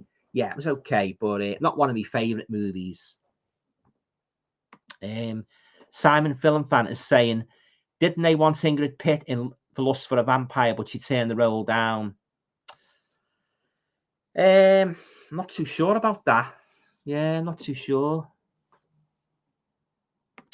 Lee Richards is saying, have you got Eurocrypt of Christopher Lee Allen? I had the first box set, but I was disappointed, Lee, so I'll let it go.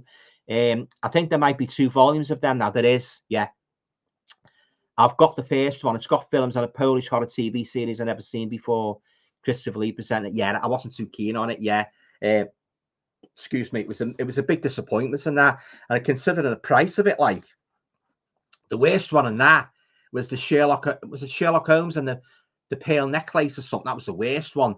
There was 1 or 2 you'd hardly seen him in as well, Christopher Lee. You know, so yeah, it was a major disappointment, even a TV series. But that's just my opinion. You know, I mean, you might like it. But this other one, you know, this other one that's come out, it seems a bit more promising in terms of movie quality, you know. So I'm a little bit on the fence about that at the moment. So you never know. If it comes down in price, I might be tempted to give it a whirl. Tony Crosby is saying, I would love a visit to Bray Studios to see where these classics were shot. Same here. Yeah. Fantastic, iconic studio. Yeah. Lee Richards is saying Harlequin, made by David Hemming's company, Hemdale Films. They also did a very scary adaptation of James Herbert book, The Survivor. Robert Powell was in that too. Yeah, as I said before, Lee, I wasn't a big fan of that Robert Powell Survivor movie. Yeah, I preferred the novel. You never know. They might remake it one day, put the horror back in that was left out in the Robert Powell one. Lee's saying, is Bray still there, Tony? I heard they're going to demolish it. Oh, right. Peter Cushing is saying, I bought a Lee and Cushing DVD yesterday. I Monster. That's a great one, that. Like a Jekyll and Hyde story. Yeah, 1971, made by Amicus. That's right, yeah. I bought the Monster Club as well. It's not very good, but I've never owned it. It's a good one, the Monster Club. Yeah, it's a good one.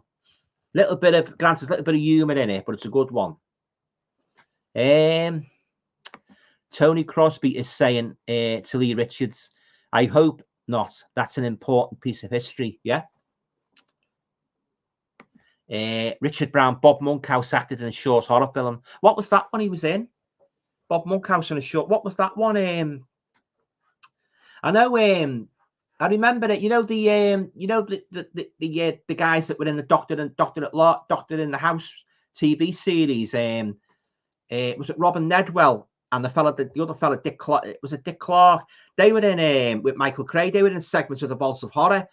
Where he tried to, doesn't Michael Craig want to claim insurance money, and isn't he in with an agent or something, and he wants to die for so many minutes, and he bury him, and those doctors they dig him up. Do you remember that one? That segment in the Vault of Horror. Yeah, I don't remember Bob Monkhouse being in a show. What was the Shaw's horror film that Bob Monkhouse was in? Could you enlighten me on that? Because I don't think I've seen it.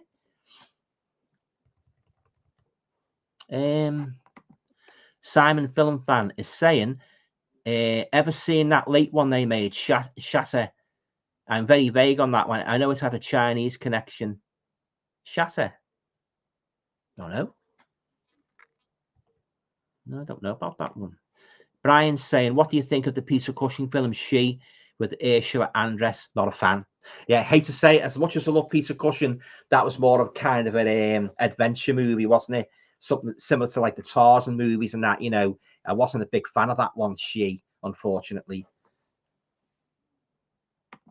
Peter Cushing, Bob Monkhouse could have changed his name to Bob Monastery. Too late now. It's got swift, guys. Yeah, so I'm going to go on till 10:30, guys. So get us, you know, if you want to get as many questions in as you like, ask me anything at all about Hammer or other things as well, other things pertaining to horror.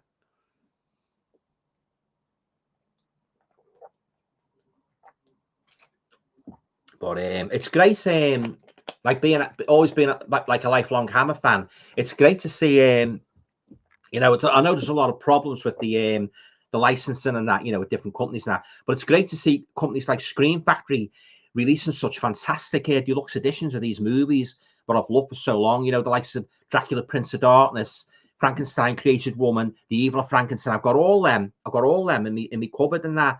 And as I said before, I hope Scream Factory they do more. You know, they do more of these Hammer films and that, because they do a fantastic job, guys. We know with the slipcover and the reversible artwork and all the extras. And yeah, oh yeah, fantastic.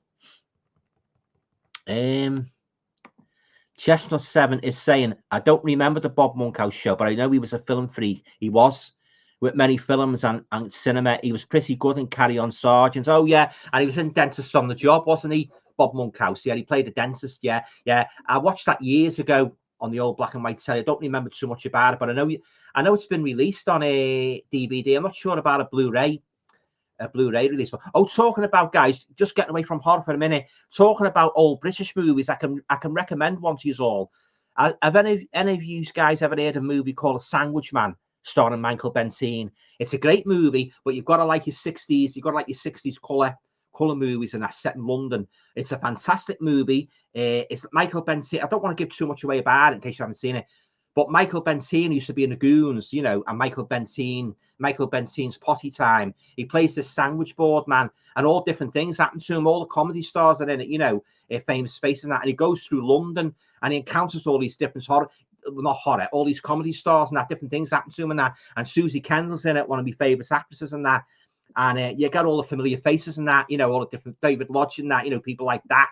You know, encounters them all and that. It's a great one, yeah. The Sandwich Man. I've just got the Blu-ray. I've upgraded to the Blu-ray, so I put the DVD on eBay and that. Bought it. I can't wait to watch the Blu-ray by Network, because I can imagine. On Network's Blu-rays are fantastic, especially the Likely Lads.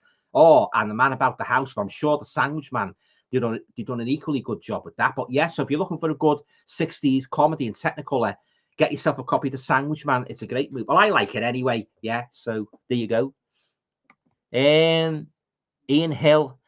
Kate Bush wrote a song on his second album, Lionheart, called Hammer Horror. I remember it well. Hammer Horror. I remember it, yeah. She was a fan. I remember that one. Ian, Hammer Horror, yeah. Used to be played a lot that on the radio. Jamie's saying, what is your honest opinion, Alan, on those dinosaur films the Hammer made? I think they were about 3 to 4. They were quite sexy then, I thought, but guess 70s like that, Alan. Yeah, they're all right, like, yeah. Yeah, I think there was a lot of talk in them, like with the cavemen and that, you know, you couldn't understand what they were saying. Yeah, I don't really go much on them, really. They're a bit slow for me. But I know a lot of people do like them, yeah, but I'm more like, you know, like Dracula, Frankenstein, movies like that. But yeah, they're okay. Lee Richards is saying, definitely best to get the film as piece of cushion. I can't be doing with this streaming business. You don't own the film with streaming. The platform does, and they can withdraw the film at any time. I totally echo your sentiments, Lee. Yeah, I'm not a huge fan of streaming. The only thing I like about streaming is if you get a modern horror movie out and you little bit, you've got reservations about laying out $14.99, $15.99. What you can do, you can watch it on Prime first. Let's say you rent it out for $3.49 or whatever, and get an idea of if it's worth buying. Now I've done that with a few movies. I've done it with the Superhost. I've done it with The Cellar. I've watched them on Prime first, and I've liked them so much. I thought to myself, I'll add them to my collection. Same with Spasmo. I watched that with the one with Susie Kendall in from 1974. I watched that on Prime. I thought to myself, I'm going to get that for my collection. Yeah. So that's the only thing really I like about streaming. And I suppose it's convenient if you want to watch a quick film without going to the shop or anything like that. But at the end of the day, I prefer physical media. I'm very much into the aesthetics of a movie. I like the cover. I like displaying it on the shelves and that. Like same with books. You know, I like seeing all the titles like all together. You know, Arrow, Scream Factory, and it's great to just go over to your case and pull out a movie and watch it whenever you want. And that. Oh yeah, I'm a big physical media guy, and I just pray it never ever gets phased out. Peter Cushion is saying, I think B.A. Robertson wrote the lyrics for The Living Years by Mike and the Mechanics. Oh, right. Never knew that. Peter Cushion is saying, Tales That Witness Madness is underrated. It is underrated. It's a good movie. A lot of people think that was an Amicus movie. Yeah, I definitely agree with you.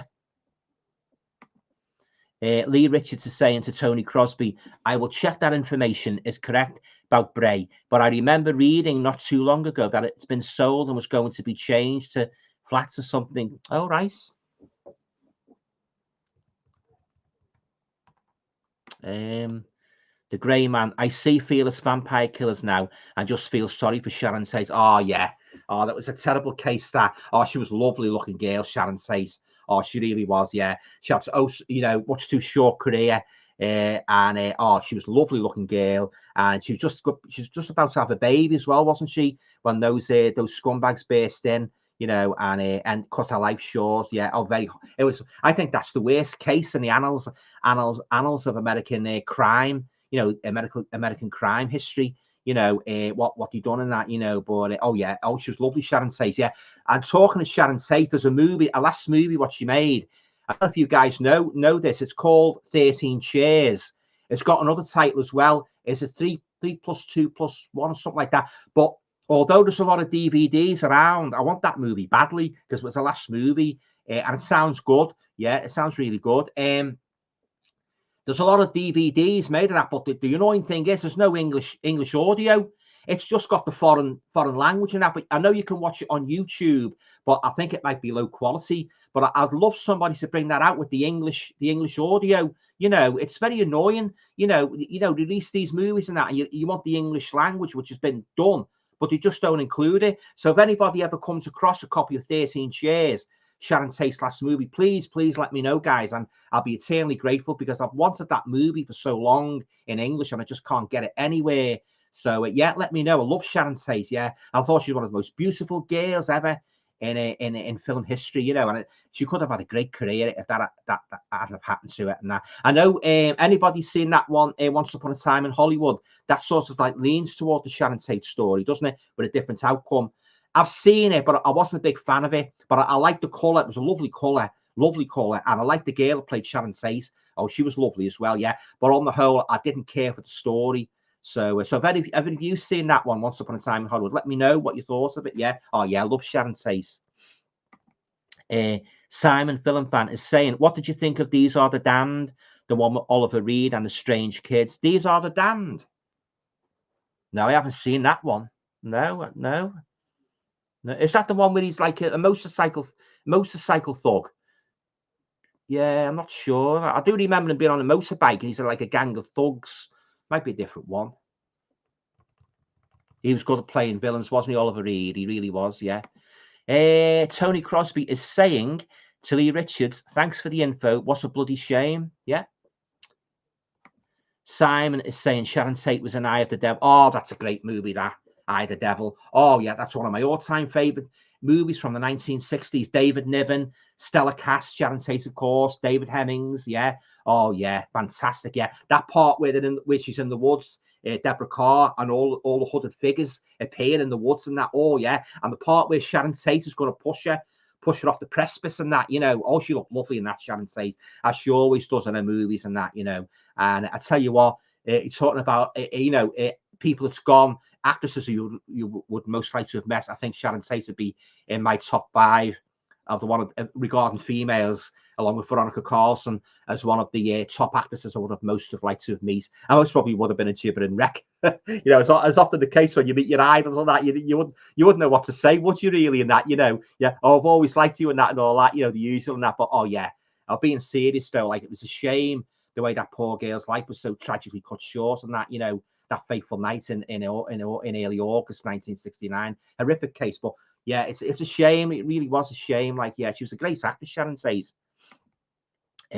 Peter Cushing is saying, could be a Hammer film, but isn't Legend of the Werewolf? Oh yeah, that's right. Yeah, good point. Legend of the Werewolf, 1975. Yeah, I've said this before, and I'll say it again. That is long overdue for a Blu-ray release. It really is, Peter. Yeah, Peter Cushing's in it, of course, and that Ron Moody's in it. Yeah, it's a great werewolf as well. Yeah, they give him like grey hair. Yeah, David Rintoul, if my memory serves me correctly, played the werewolf. Yeah, so you never know if any of Arrow representatives are watching, or any other studio. I'd say get this out on Blu-ray. As you often say, get this out on Blu-ray. It deserves a Blu-ray release. Legend of the Werewolf. It's a great movie, and The Ghoul as well. Yeah, Peter Cushing again. Lee Richards is saying The Ghoul as well. Peter made about the same time, I think. Yeah. Alexander Bastido was in it. Yeah. Yeah. Great movie. And Veronica Carson. Yeah. She was in it. Simon Film Fan is saying, and The Creeping Flesh. Yeah. Creeping Flesh. Good movie. Christopher Lee as well's in that. Ian Hill Ramley's Ingrid Pitt appeared with John Pertwee as the third Doctor in the story The Time Monster, a 6-parter in 1972. Yeah, don't really know too much about Doctor Who, although I thought John Pertwee was the best Doctor Who, in my opinion. I like Tom Baker as well, but having said that, I'm not really a big fan of Doctor Who, but I take your point, yeah. Lee's saying, good call, Simon. By coincidence, I managed to get the out of print DVD of Creeping Flesh this week, one with Christopher Lee commentary and 24-page booklets. Chuffed to get, being active for years. Oh, fantastic. Yeah, that's great, that. Richard Brown saying Ingrid Pitt was also in the Doctor Who story, Worries of the Deep. Yeah. Chestnut 7 saying, is Norman Wisdom in The Sandwich Man? Do you know what? I think he is, you know. I'm sure there's a lot of comedy stars. I'm sure he's in it. And that's yeah, I'm going to watch that next week. Yeah, it's a while since I watched the DVD, so I can't remember, you know, all the comedy stars in it, but I know there's a lot in it, and I think Norman Wisdom's in that. Yeah, sure he's in that. Walk On Always Believe is saying, I remember Sandwich Man. The great Norman Wisdom plays a small, but I thought he was in it. Yeah, yeah. Bernard Cribbins is in it, isn't he? Doesn't he? I'm sure Bernard Cribbins plays a photographer. He's trying to photograph Susie Kendall. He's gone in the park and he's saying, oh, you move this way, move that when she's posing and that, you know. Yeah. And he says, yeah. He says, like, do this, do that. And yeah. Yeah. Yeah, I'm sure Bernard Cribbins is in. He plays a photographer. Tony Crosby, the DVD of Monty Python and the Holy Grail starts off with the main titles from Bob Monkhouse's Dentist on the Job. Oh, right. Yeah.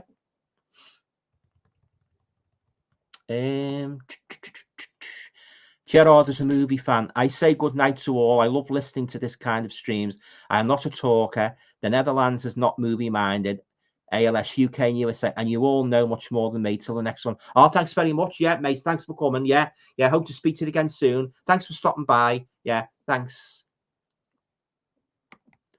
The Grey Man. Night to Gerard is a movie fan. Yeah. Walk On Always Believe. Sharon Tate was close friends with my idol, the great Bruce Lee, as he was teaching air martial arts. Oh, right.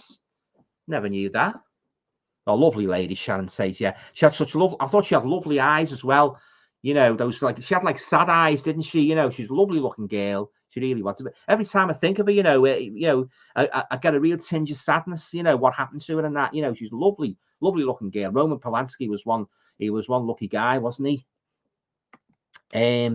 Jamie Frisbee, nice, Alan. Thanks for your video. Saying, oh yeah, thanks very much, Jamie, for stopping by. Yeah. Thanks. I've enjoyed it. Had a good time and a laugh. Look forward to your next video. Keep up the excellent work. Oh, thanks very much, Jamie. Yeah. Thanks for stopping by. And it all going well. I'll be back next week with another video. And as I say, hope to do some more themed nights and that, because I enjoyed them and that, you know, everybody got the same interest in that. So yeah. Oh, thanks, Jamie. Yeah, have a nice weekend. Speak soon. Bye. Lee Rich, hang on, sorry guys. Lee is saying Roy Skeggs and Hammer wanted to do another Hammer House of Horror TV series, but the American backers who helped keep Hammer afloat didn't want the horror and insisted on more thriller type stuff. That was a bad decision, that wasn't it, on the part of the Americans? Yeah, very bad. Now, so now I know why. That's the reason why they never done another series. Yeah.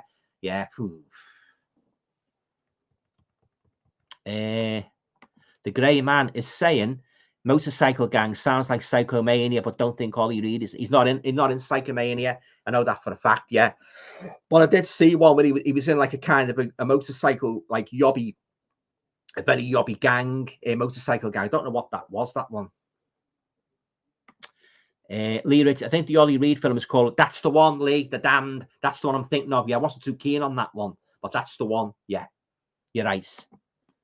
Walk On Always Believe. I'd love to have met Bruce Lee and Judy Garland. Yeah, fantastic. Love Judy Garland, especially. Yeah, The Wizard of Oz. Oh, fantastic. Chestnut 7. Yes, it is. These are the damned Oliver Reed playing the motorbike gang guy and radioactive exposed kids in a government department. Oh, right. So did that have two titles, that one? I'm a bit confused now about this. Yeah. But I do remember that one where he was in the motorcycle gang. Lee Richards, are those Scream Factory Hammer Blu-ray releases region free, Alan? Ah, I'll have to check that, Lee. Yeah, I'll have to check that and get back to you. Yeah, I think that, yeah, I'm sure they're only like playable on multi-region players, but I'll check that out for you. Brian Gilson is saying, is The Land That Time Forgot a Hammer film? I think it's, is that an Amicus film, The Land That Time Forgot? And At the Earth's Core, I'm sure they're Amicus films, them. At the Earth's Core and The Land That Time, I'm sure they're Amicus films, them.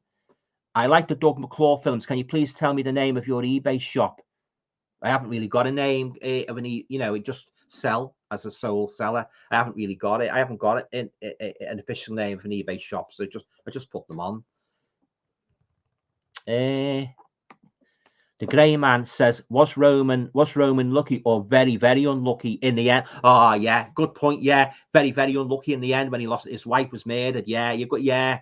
I suppose you could look at that both ways, really. Yeah, also, she got married, didn't he? Yeah, and a couple of years later, you know, the poor girl was murdered and that. Yeah, so yeah, I suppose you could look at that both ways, really.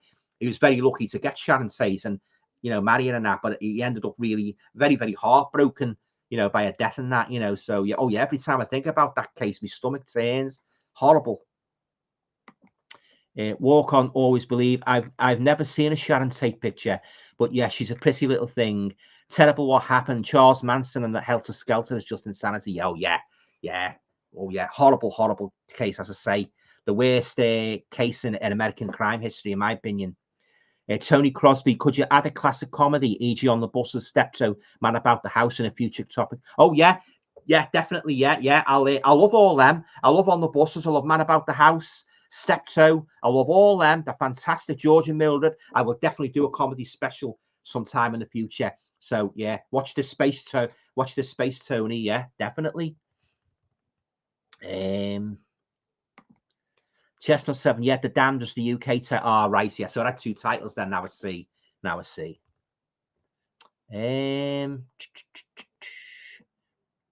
just waiting for some more comments, guys. Yes, so I've enjoyed it tonight, guys. Thanks very much for turning up and that, you know, and it's great talking about movies and that, you know. I love the nostalgia aspect that creeps into these live streams as well. You know, everybody remembers, somebody mentions a movie and it's sort of like it ignites the memories and that. So I love doing them, yeah. And as I say, I'm going to be doing more themed nights over the next couple of weeks and that. So yeah, I say, watch this space.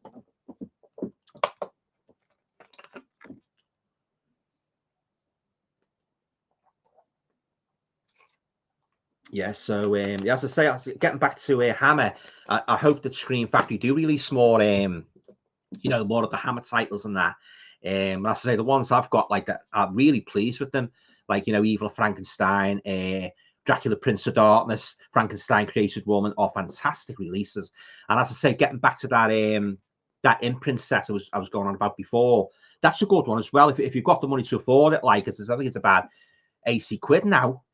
All the imprints, all the Hammer films and that. There's 4 Hammer titles and that, and you get a lot of extras and that commentary and that, which I love, as you know, and that. So yeah, so there you go. I've got some more comments here, guys.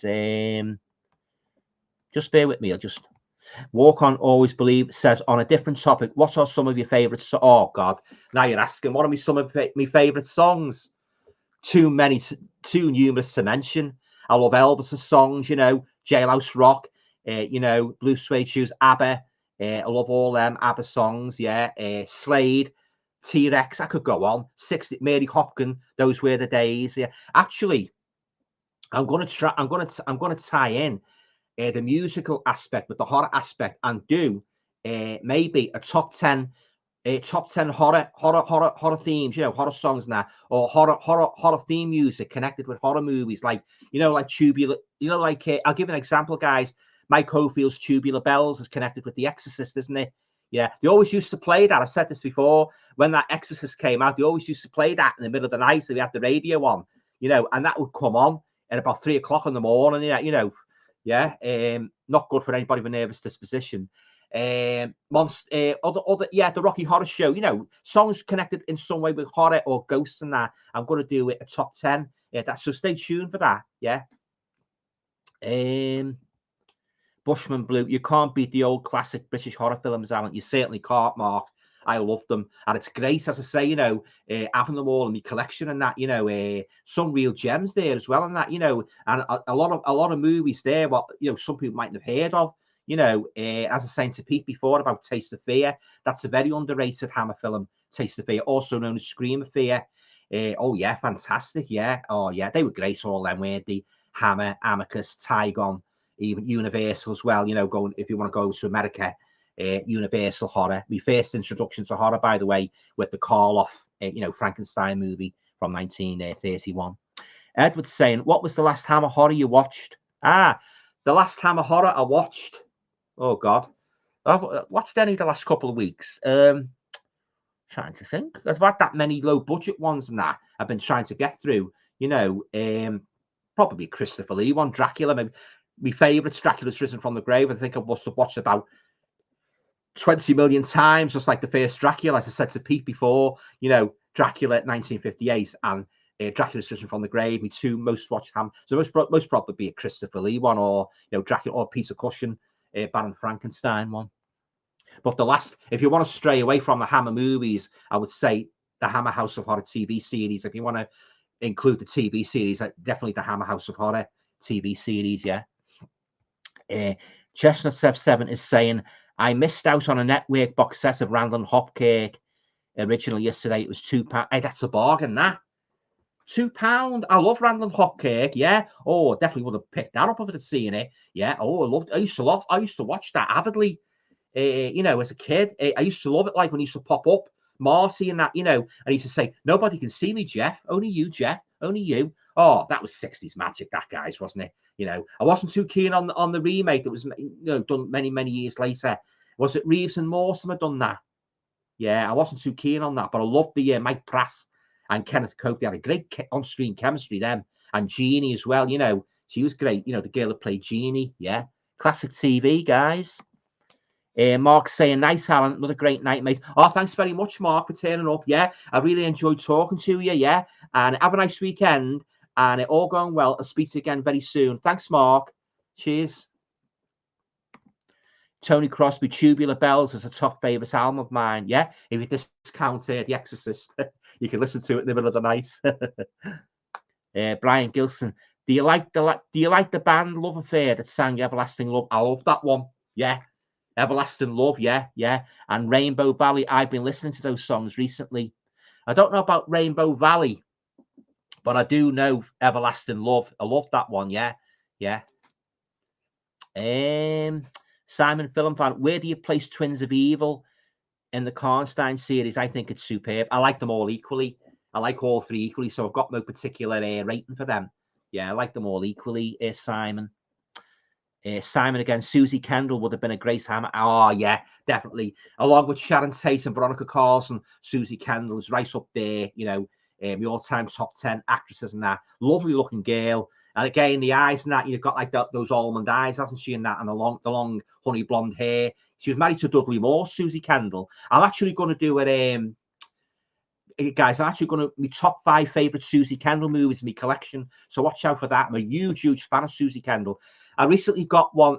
I've got another Susie Kendall movie. It's not a horror movie. It's one called, have any of you guys seen Fear is the Key? It stars the fellow that was in Petrocelli and Susie Kendall's in it. She plays the female heroine. Fear is the Key, based on the Alistair MacLean novel. I say it's not a horror. It's like a straightforward drama. So I recently got that one. Got that pretty cheap as well. I think it was $5.99. Yeah, so yeah, that's a pretty good one. It's not a horror movie, but I'm going to do my top 5 Susie Kendall movies now. So stay tuned for that. Richard Brown says Michael Bentine was a psychic. He was, yeah. And an expert in the super. He was, yeah. He was very much into that. Yeah, I read about that, Michael Bentine. He was very much into spiritualism and that. Yeah. Oh, yeah. Tony Crosby saying, nice, Alan, and live chatters had a bloody good time. Have a funky weekend. Oh, thanks very much, To. Yeah, I really appreciate you turning up and that. I've really enjoyed it tonight. Yeah, I really have. Yeah. So, yeah, thanks for coming along and that. And it all going well. I'll talk to you again on my next live stream, which all going will be next Thursday, same time, same place. Yeah. Thanks, To. Have a nice weekend. Right. Chestnut 7, Kenneth Cope is 91. I believe. Is he still alive? Is he? Kenneth, I thought he'd passed away. Kenneth Cope, are we still alive? Right.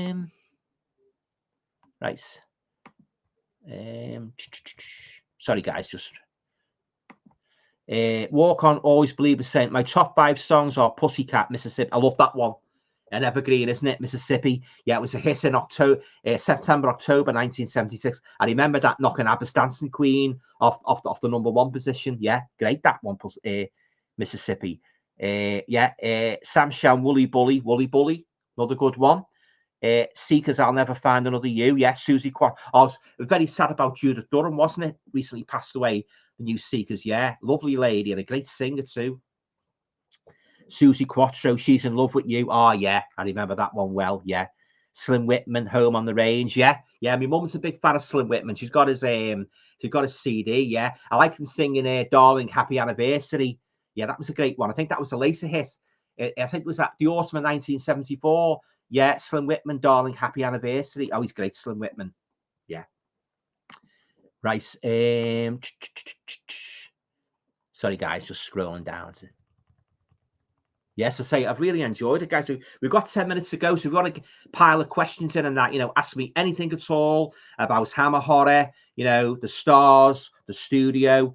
Well, for that matter, anything really pertaining to horror. But you can ask me other questions as well. But obviously, with it being a horror channel, I would especially enjoy the horror themed questions. Yeah, I've really enjoyed it. Yeah. So thanks for turning up, everybody, and really enjoyed myself tonight.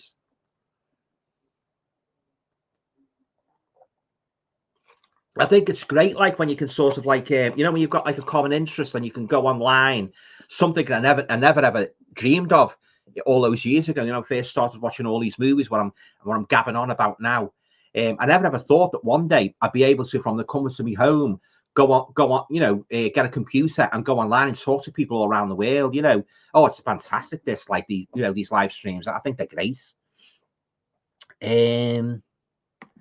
Simon Filmfan is saying Dracula's death on the ice was a good one.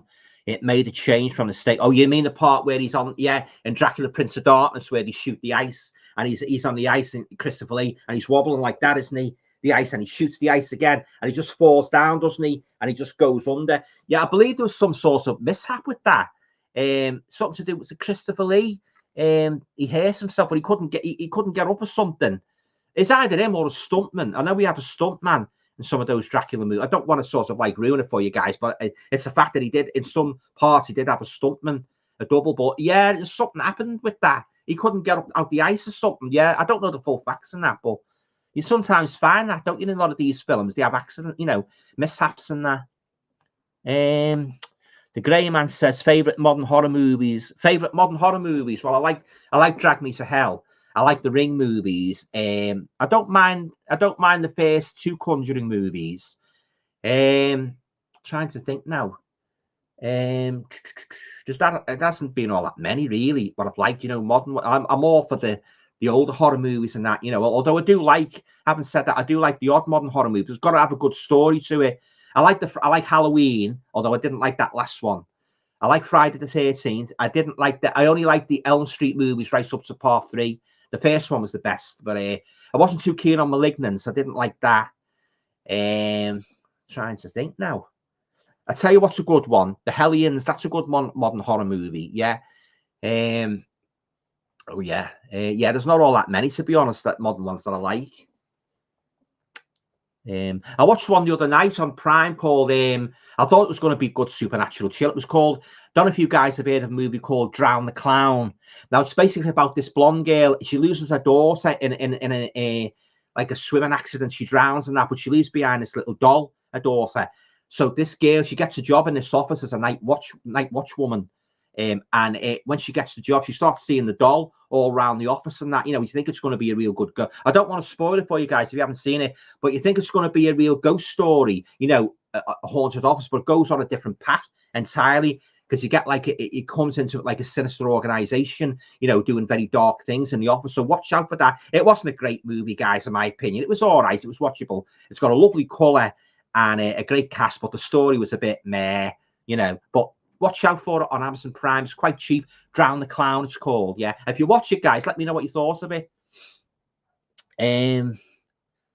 Sorry, guys, I'm just catch up the comments. The Grey Man, 3 actors were killed making Twilight Zone movie. Oh, right. Didn't know that.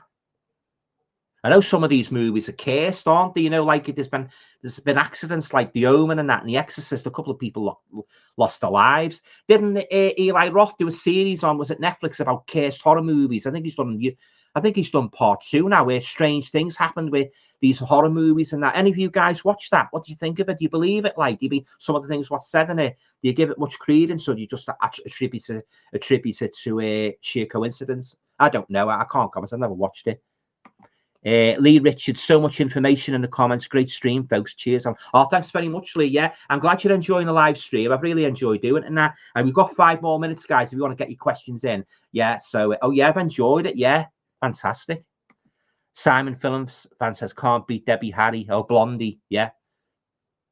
Chestnut F7. Yeah, the stuntman did most of the scene apparently on the ice as he resembled Lee. I'm sorry, I'm a bit rushing a bit, guys. I want to get as many of your comments in as possible before it closes at 10:30. So, Richard Brown saying, wasn't it Slim Whitman sang songs in Mars Attacks? Don't know. I haven't seen. The last time I saw Mars Attacks was it in the late 90s? Was that one with Tom Jones in? He made a cameo.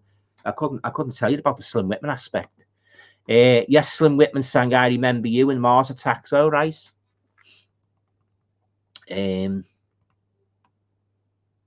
Simon Philippan, it's a Chestnut F7. I love proper stunts. These days, it would be crappy CGI, yeah. I think they overdo CGI, guys, a lot of these modern movies now, especially that It's Part 2. That was terrible, that was one of the worst sequels I've ever seen in my whole life, It's Part 2. Oh, I didn't like the stupid comedy in it. You know, I didn't like the characters, and I didn't like the way the Pennywise. I don't want to spoil it, like, you know, but at the end of that, there's too much CGI in that for me. It totally ruined it. I preferred the book, and of course, I preferred the mini series with Tim Curry. Yeah.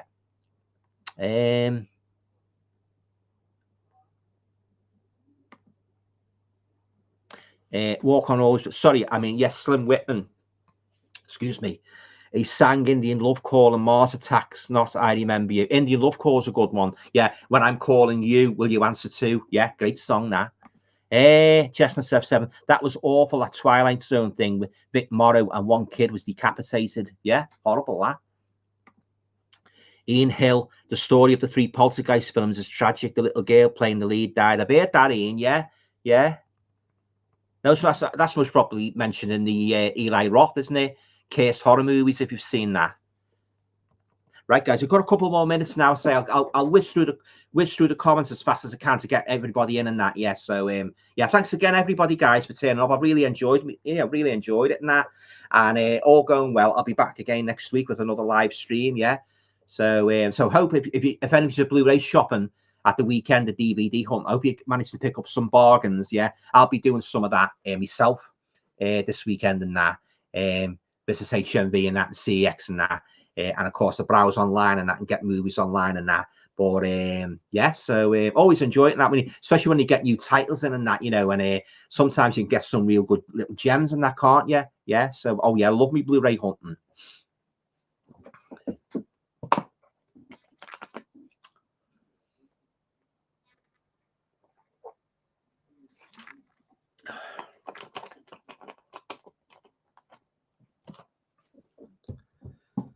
Yeah, so like I was saying before about themed stream nights. I hope to do, like I said, about the comedy one and the one with the horror relating to music and songs and that. And then the one with I'm going to do one about folk horror as well. So if anybody likes folk horror, that would be an ideal thing for you to tune into. Yeah. So got some more comments, guys. The Grey Man, 2 kids were killed on Twilight Zone, I believe. Oh, terrible, that. Slim Whitman has a beautiful voice. He does, yeah, and he's a great yodeler. He is, yeah, like Frank Highfield. Yeah, check out Slim Whitman and Byron Whitman singing "Blue Moon Turns to Gold Again." It's great. Elvis sang that, didn't he? When my blue moon turns to gold again. Yeah, fantastic song. Gina is saying, thanks for another great live stream. Looking forward to the next one. Oh, thanks very much, Gina. Yeah, thanks for turning up. I really enjoyed it tonight, especially talking about Hammer, you know, and all going well. I'll talk to you again soon in the next live stream. And take care and have a nice weekend. And thanks again for turning up. Really appreciate it. Richard Brown is saying, last film I bought was The White Reindeer, a folk horror. I haven't seen that, Richard. Walk On always believes Slim Whitman, son Byron, looks a spitting image of a young Slim Whitman. Right. DVD and Film Blue. Hi, hopefully I'm not too late. Oh, fortunately, yeah, I'm going off at 10:30. Yeah, I just watched Menace to Society, which I loved. I'll be back again next week, never fear.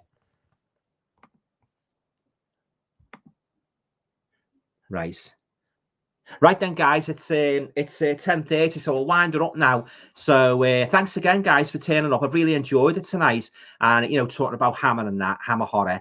And as I say, I'm going to do some more live streams pertaining to a particular aspect of the movie, well, the movie world in general, really. So of course, a lot of it will be horror, but then I'm going to do the odd one about, like I say, about comedy and that, you know. So yeah, so okay then. So I'm going to sign off then now. So have a nice weekend, everybody, and I say really enjoyed it tonight, and all going well.